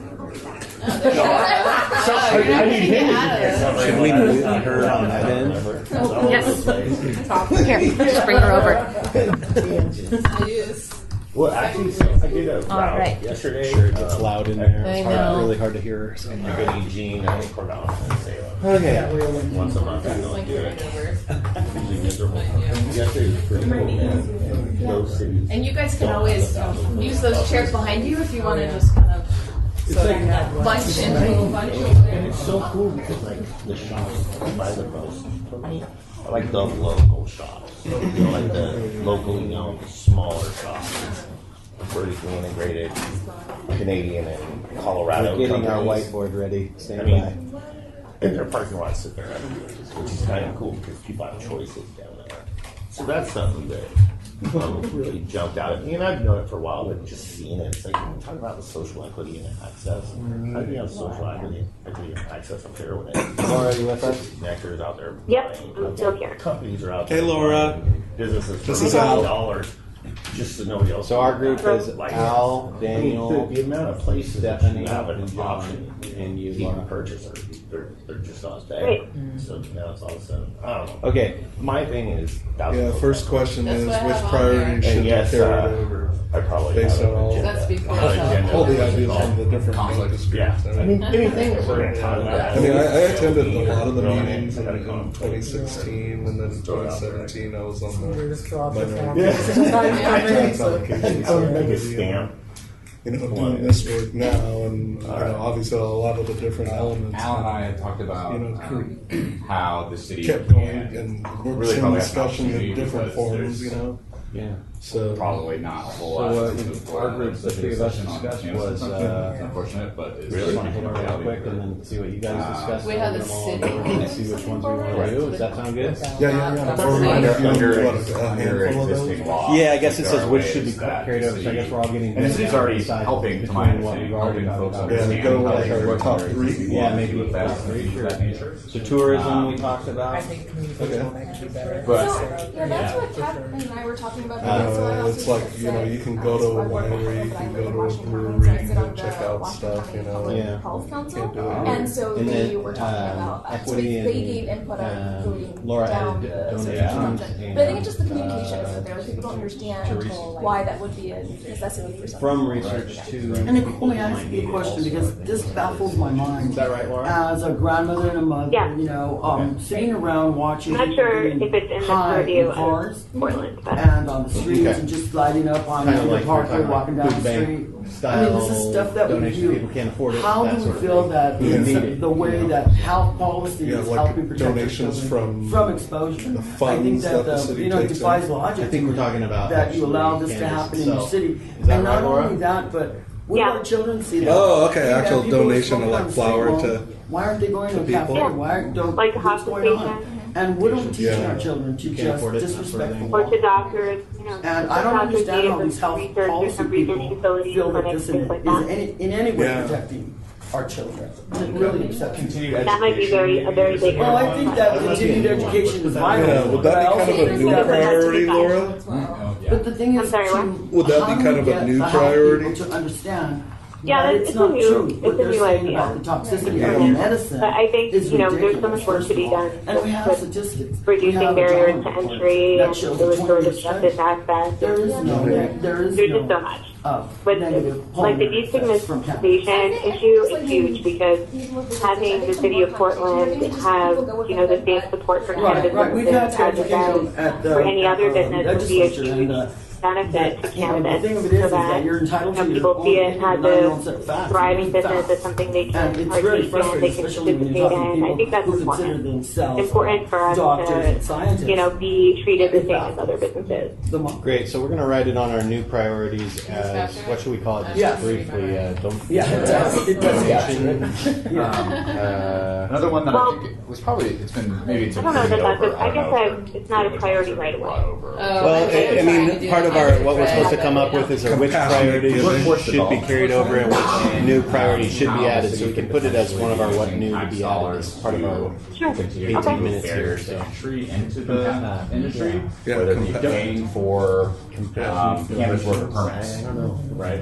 Medical donation. $100, you know, and that's a lot for a lot of people. At the time, it was. Yeah, and that's something that, you know, obviously there's going to be a range of grants, right? And if there's room for a section where a lot of people can benefit for a Like smaller I've also amount heard of the money, idea of having perceived outcome. a green The zone real tossed around where you can have certain areas where the 1,000-foot buffer Well, wouldn't and I'm not apply. pointing or don't have enough information. So that would but be I will carried say Now I can barely hear you.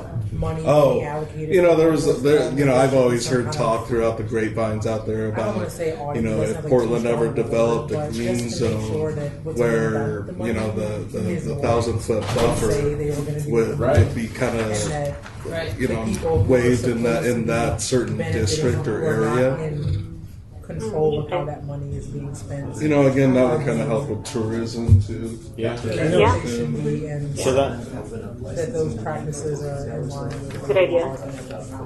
Wait, let me make sure I capture that. Review. Hold on, I Was that? I would say review / check. on the ATR. I say there's like there's some sort of Checks and balances for the money that's out. A little bit more. Yes. Yeah. Sure, That that it there's should some sort continue to of- be allocated. We're sort of like It's okay. monitoring So, who's actually getting the I guess we can dollars, start with the how that's going carryover out stuff the and door. right. Yeah, so that's Yes, once they have the money, Follow the money. follow the money. Well, and an evaluation process, because that the 1,000-foot buffer. You The guys audit. want to carry that over? right? Yeah. So we'll have a You guys to full talk about? audit in like a month. At least I discussing think whether it this needs to be this less or committee more. probably should definitely be one of the bodies that reviews that and makes the recommendations. Yeah. Okay. Yeah, I'm- absolutely. And that'll It's ensure not that even something I hitting think about in my that money workspace, but I know you the think things that so. cannabis What's that? The 1,000-foot buffer is not something I even think about in my world. showing but- that we Yeah, I mean, we're not a retailer. But yeah, I guess it's, Cool. So we're aligned on that. you know, I one. mean, there's only so many places in Portland, Right, right. you know, Yeah. that aren't, you excited, know, 1,000 feet from the Brandon was nearest talking school about or the college assistance or, for you Well, know, 1,000 city feet is building. like for three research city around blocks. the world to find housing. So I'm really Yeah, I mean, that's why you have the green for light. that and definitely green wanna You know, because I mean, it's how that's gonna go. And I think I mentioned one other one. I guess maybe we'll still Consumption. Yeah. continued education. Yeah. But when we say continued education, who I are know we one. saying that for? But we were saying Yeah. that for legal or cannabis illegal. consumption. No, I think it's legal. Oh, is it? Yeah, I think it's probably a if I think about it, you know what I mean? Public health. Public health community. Oh, that's what we're going to Everything that we were talking Yes, about, you're right. Public, Yes. Like the county public health department, counties public health department. Because they don't seem to understand. There are popular oppositions. Yeah. This is where they are. I don't think it's our normalization, destigmatization a little bit too, but I've been really interested lately in youth and what they're learning in school. Well, I think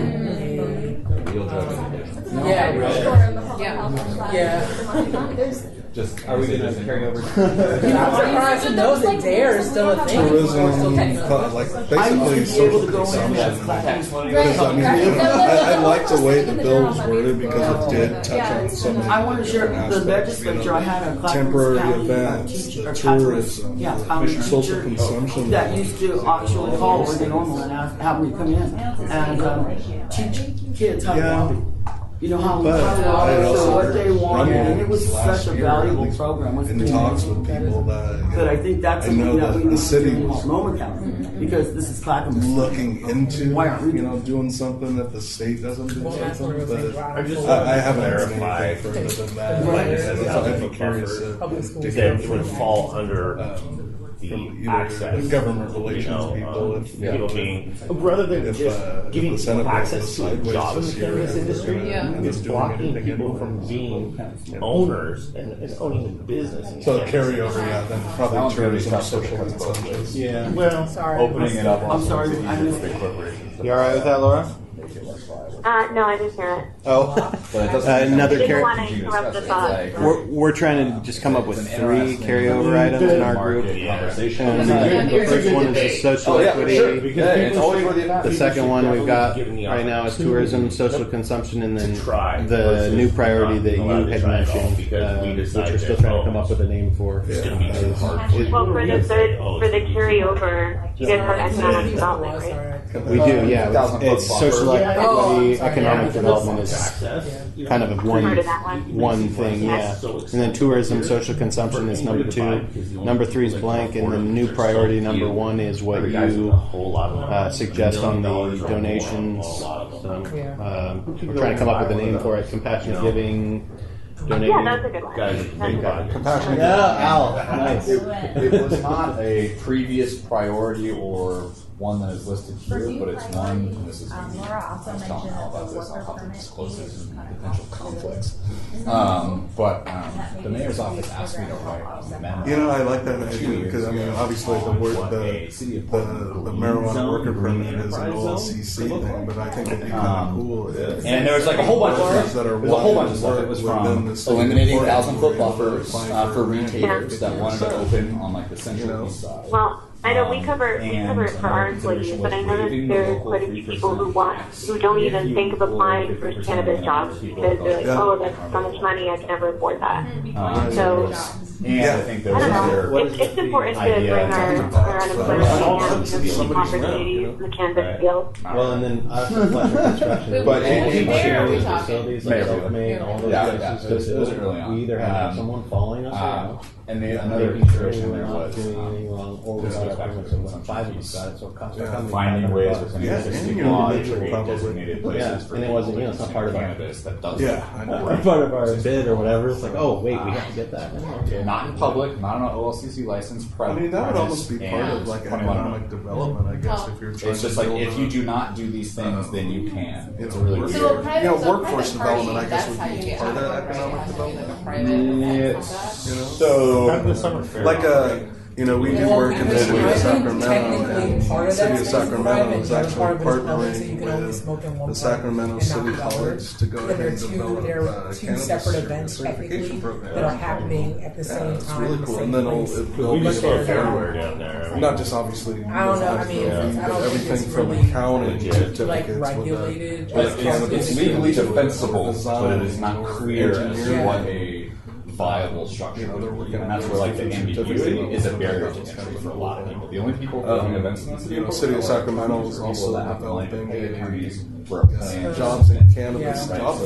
the cannabis program. Oh, that's an cool. opportunity to continue to help people understand what those barriers are that otherwise have to pay $200 an hour. Well, I would say, like in Yeah. my case, I did do an event. It was in a private space last July, and I found out before the event that the loophole that was there, where you can't charge people money to come in, but you can.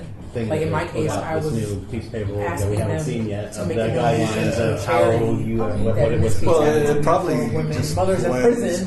the cannabis code And I found out a week before that technically that was illegal. The OLLC process we're going through, the city license.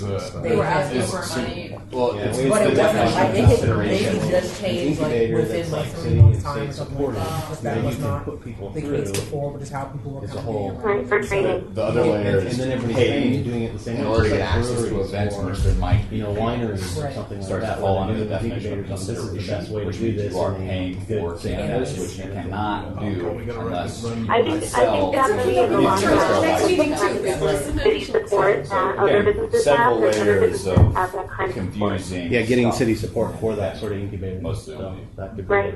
that could be a new priority. Right. Everyone's So I interested in definitely throwing it was on the board. So. I just want to make sure, are you just bringing Okay. this up because this was a prior Sure. discussion? You're saying, Yeah. well, let's revisit this again. I'm saying that City the support concept or- in general, I think, is worth revisiting. But this wasn't, again, this was not visited Kinda goes into in plot setting. This is, I was asked to write a memo on behalf of the mayor's office. I'd be happy to provide and put on record for everyone. Right. And I think that it's just a cool idea. And in terms of thinking things moving forward, continuing to look at that as a way to not only in for another carryover raise, thing too, a lot of awareness around workforce development, whether it be as offering people in the incentives, tax industry, I'm incentives to happy businesses with that the way employ the city 50% is more people allocating of color, or whether it's just creating more opportunities for tourism in certain areas. I don't know if it's been. I think it's that's why worth the I'm discussion. very curious to see how the auditors I don't know. report. We have an enterprise Let's zone. see what Just the existing enterprise I was zone. here last week. Can't remember. I don't think we have to reinvent the wheel. Yeah. Just like we just use an audited. enterprise zone. Yeah. You got one. could. Cannabis Good. tax We've got allocation. community benefit. That's right. Okay. That's right. Yeah. All right. Other things carried over. You get charged 3 times That- as much as everybody else. There's a lot. You know, that's another thing. Yeah, well, not only that, but also you're treated a little differently depending on certain areas of the city. Because I know that was one of the priorities on the minority cannabis cabinet was, hey, you know, this is a legal industry. Treat us like we're actually legal business owners. Instead of, you know, we're still hiding in the shadows, which, you know, I'll be honest, a lot of jurisdictions are very bad at that. I mean, Portland's probably better than most. Yeah. Right. Could that be accomplished with some sort of a PR campaign about this is local cannabis and Yeah, it might can highlight different kind of things in the city? It might fall Yeah, I in mean, that I just, like, what are engagement the for local really- press thing. Yeah, so maybe As a Right. carryover. destigmatization and Right. We're talking workplace rights, like city outreach. employers can't drug test. We're not hiring for marijuana. How would you word that? Right, almost like that support, when they do all Probably the like support employee local law. campaigns, This goes it back to what seems you were very talking similar, about a like little bit, support like, local in terms cannabis of kind of thing, you know? understanding. Yeah, so that would be like off the 2017 stuff as a carryover. Things of that nature. Engage local Yeah. press, Yeah. press This is positive ethics. over the last year and a half, 2 years. And expand This on has that. been one of the biggest legal Right. issues. Very much business development too, Lack not of just, awareness on basic Cannabis local. employer relations. And so they're or even just like support your shops. I think, you know, there's a lot of people who aren't going to shop. But it's That's So- not helpful. in the industry.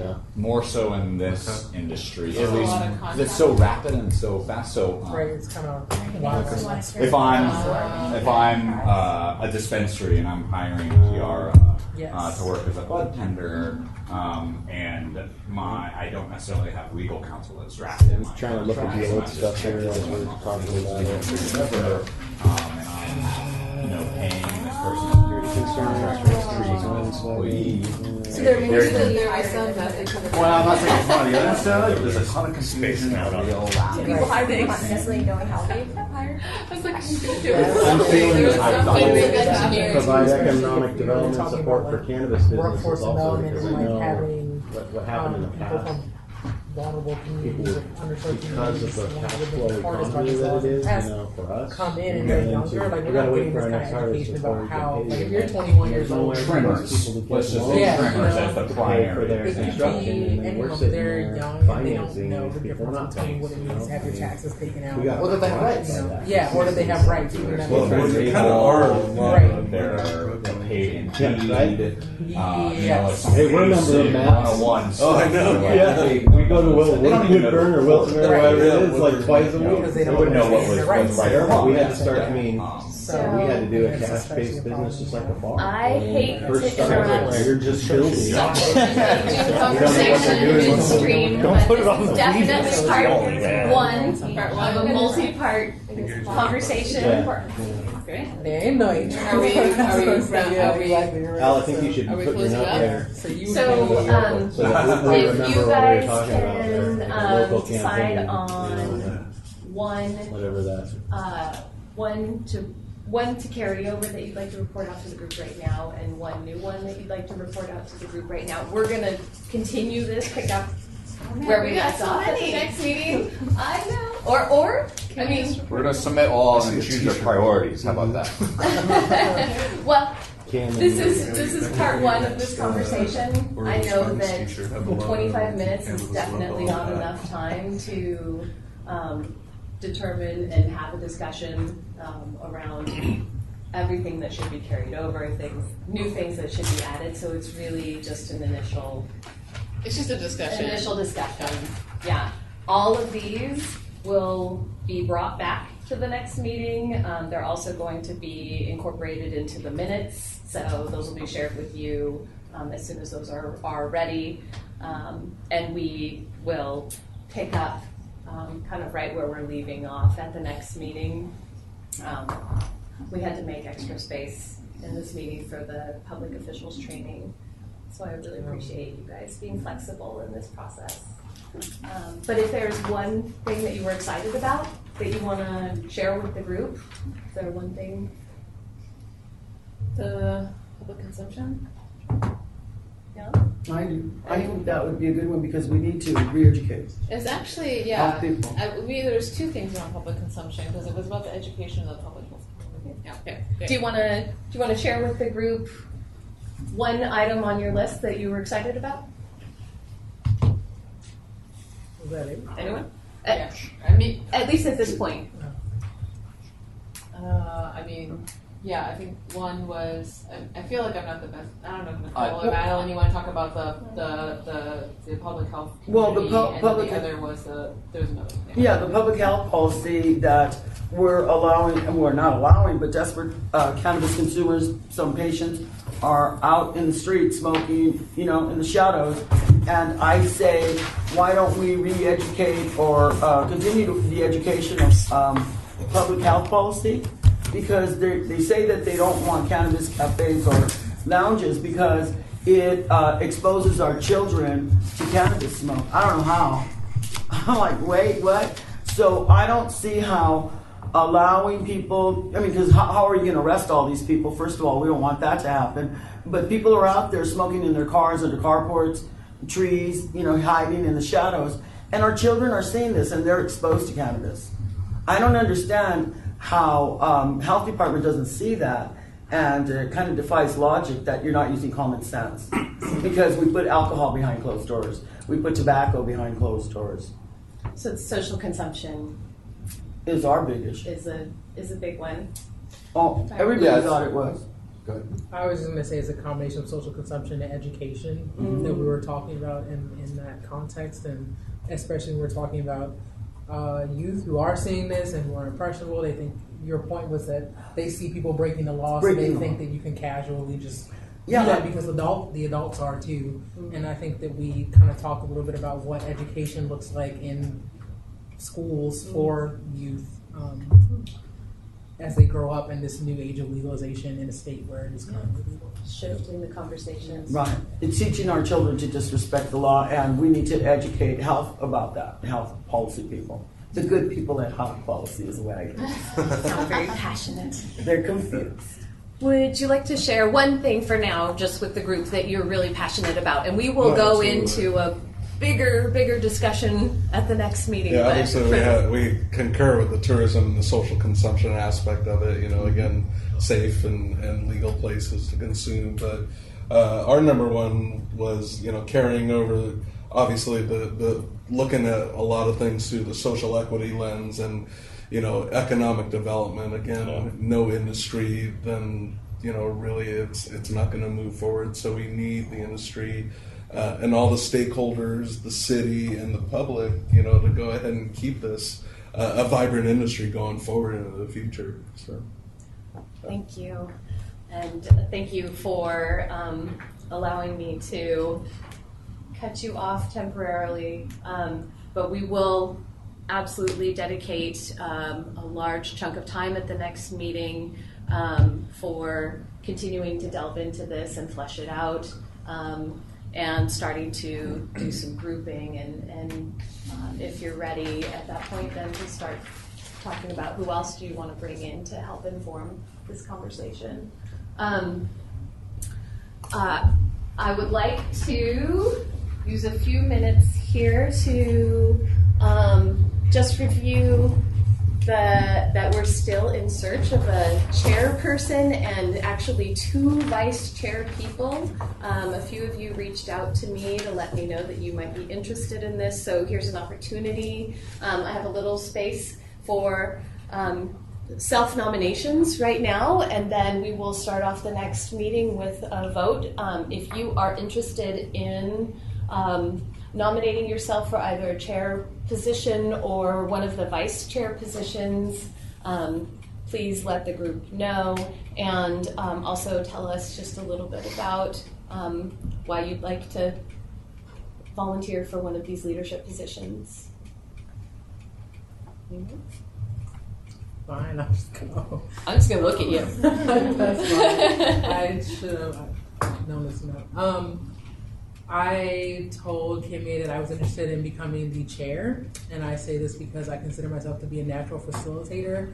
I like setting an agenda and keeping things in order. I'm a Capricorn, so that kind of comes naturally. Yeah. And I had some folks encourage me to do it, so I think that's all I will say to keep it short. Second. Okay. Yeah. Will you record that? Okay. Make sure you get my sign right. Anyone else? Yeah, and I wanted to go ahead and throw my hat in the ring, and as a vice chair, because I like to think of myself as a good right hand man.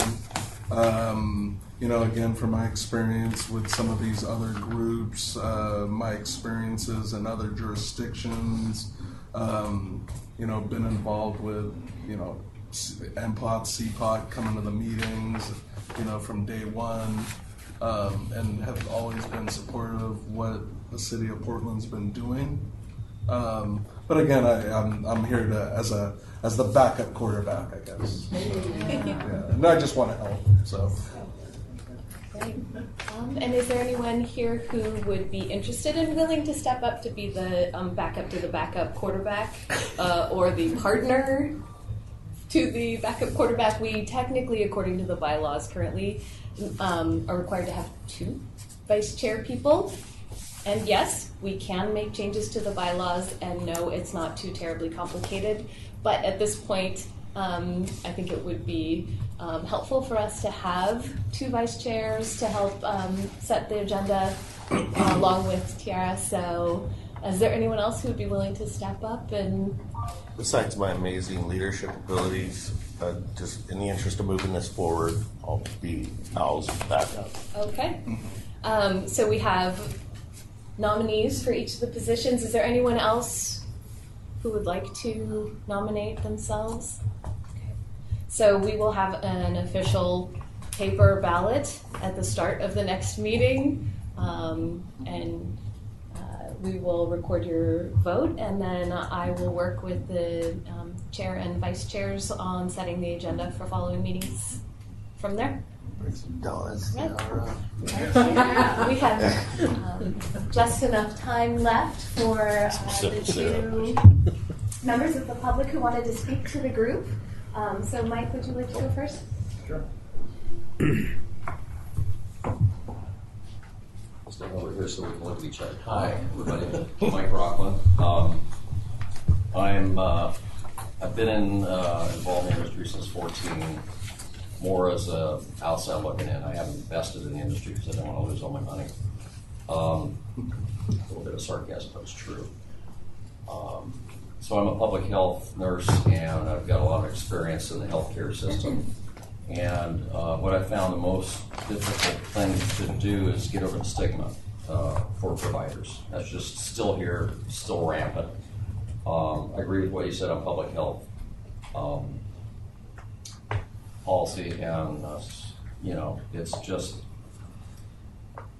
it's strange. But so just wanted to comment on this because I think there was the other slide that was up there that talked about the bonus question. Okay. And I saw 2015 was the last time you had stakeholder input, so I think that needs to be updated. And I think people like somebody from CPOT, community that's impacted, consumers, parents, patients, and healthcare providers. So that would give you a lot more emphasis on what some of these things are, socially as well as inclusion to move the conversation forward. I think that's my opinion. And in terms of prioritizing tax, maybe I just need clarification, but when I looked at drug rehab, it looked like the police were getting it, and I just don't know what that has to do with rehab. We're really puzzled. That's not treatment. We're going to request a lot of details on that trust. Yeah, I think you should because there's some fine organizations. There's Central City Concern, Hooper Clinic, and we need to address opioids. So there's your natural patient population we should be looking at, and I'd like to see that as a pilot. If we could take some of that money and I'll get nurses to volunteer. Really for something like that at the university. So I really do want to support that and social equity. I like what I've heard about social equity programs, especially like this green enterprise zone. What better way to uplift the community and involve people in an area where you don't have to worry about, and then you can attract tourists, all sorts of stuff. So there's a lot of good stuff going on. The other thing I want to talk about is education. I mentioned that I heard things that I've been thinking about lately in schools. Probably in the last 5 years, the one thing that's not prohibited from study is the endocannabinoid system. Okay? Can't prohibit that. The drugs that affect it, that's a whole different thing. We have a lot of problems with that. But the endocannabinoid system study is moving and moving and moving. And so that's what needs to be taught in schools. Okay? That's a real system that's been around, documented for 10,000 years. The classical Chinese medicine people don't call it that, haven't called it that, but that's what it's about, balancing mind, body, spirit. And so the more that people understand that, then it will ease some of the stigma, I believe. And that's our biggest problem, is stigma. So everything we're doing here that I'm hearing you all talk about is helping to do that. And that's my input. Thank you for your time. Thanks, Mike. Thanks, Mike.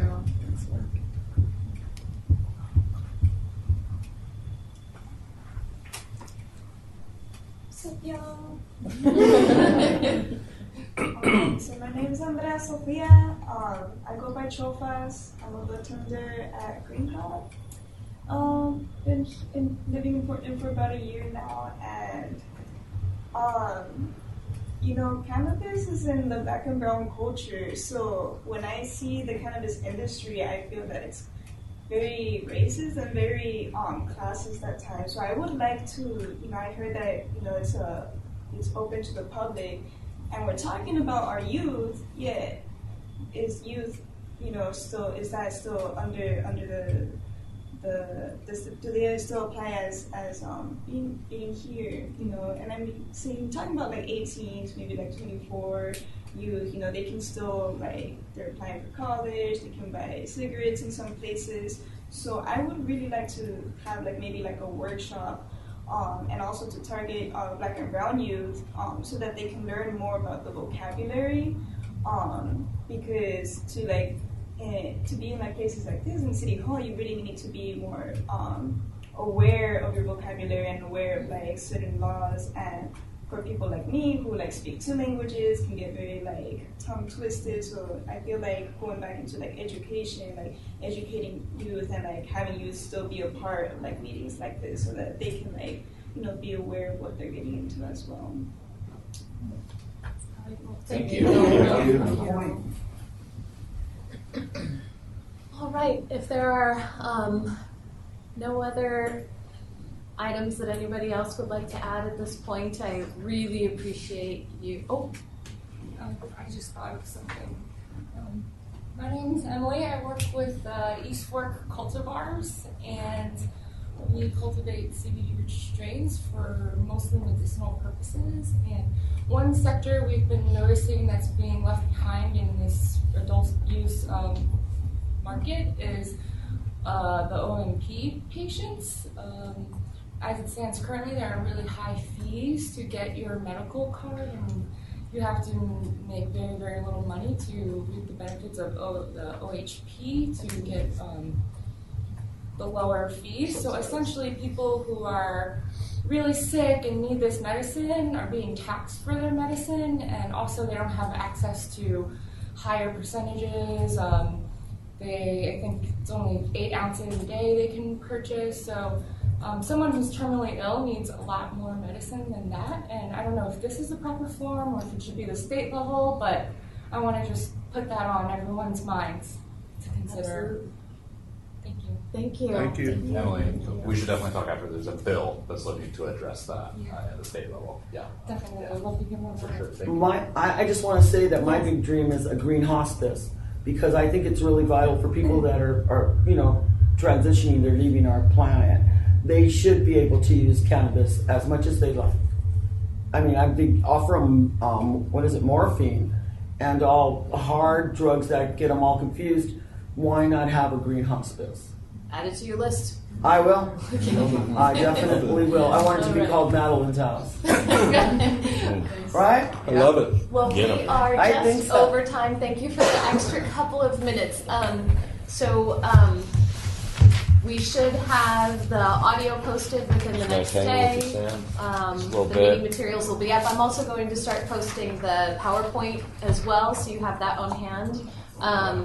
And we're working very hard to get a transcript contract figured out. So thank you for coming for this final meeting without formal voted on leadership. I'll adjourn the meeting on behalf of the group.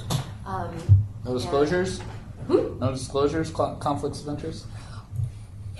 Thank you. In case anyone was ready to go already. Thank you. Two last things. One is I would like to offer you an opportunity to disclose any conflicts of interest that you may have had in this initial discussion around priorities. Yeah, I'll start.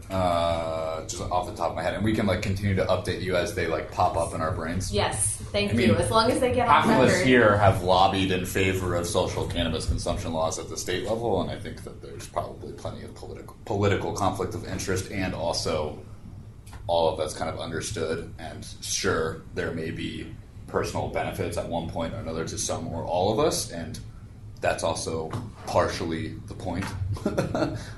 Personal benefits plus social, economic, and all other kinds of benefits on top of just personal. So, is there anyone else who would like to? That was Sam. Is there anybody else who would like to? I, Stephanie, also went to Salem on Tuesday and lobbied for cannabis legislation. Other potential or actual Can we conflicts of blanket interest? statements? You know? I believe anything you that can generates say money. I own this business. I have a potential conflict of interest in this conversation. Yeah. I opened the first cannabis cafe in the United States, and world famous, and I still own that, the business name. Don't have a cafe, but I own it. So I don't know that that's conflict of interest. Not my book. Doesn't sound like it because I'm not open, right? So if you consider this between now and the next meeting. We can create another opportunity at the beginning of the next meeting, and you can say, after giving it some thought, I want to disclose that in that initial conversation around priorities, I may have potential conflict of interest, and here's why. And that will be on record as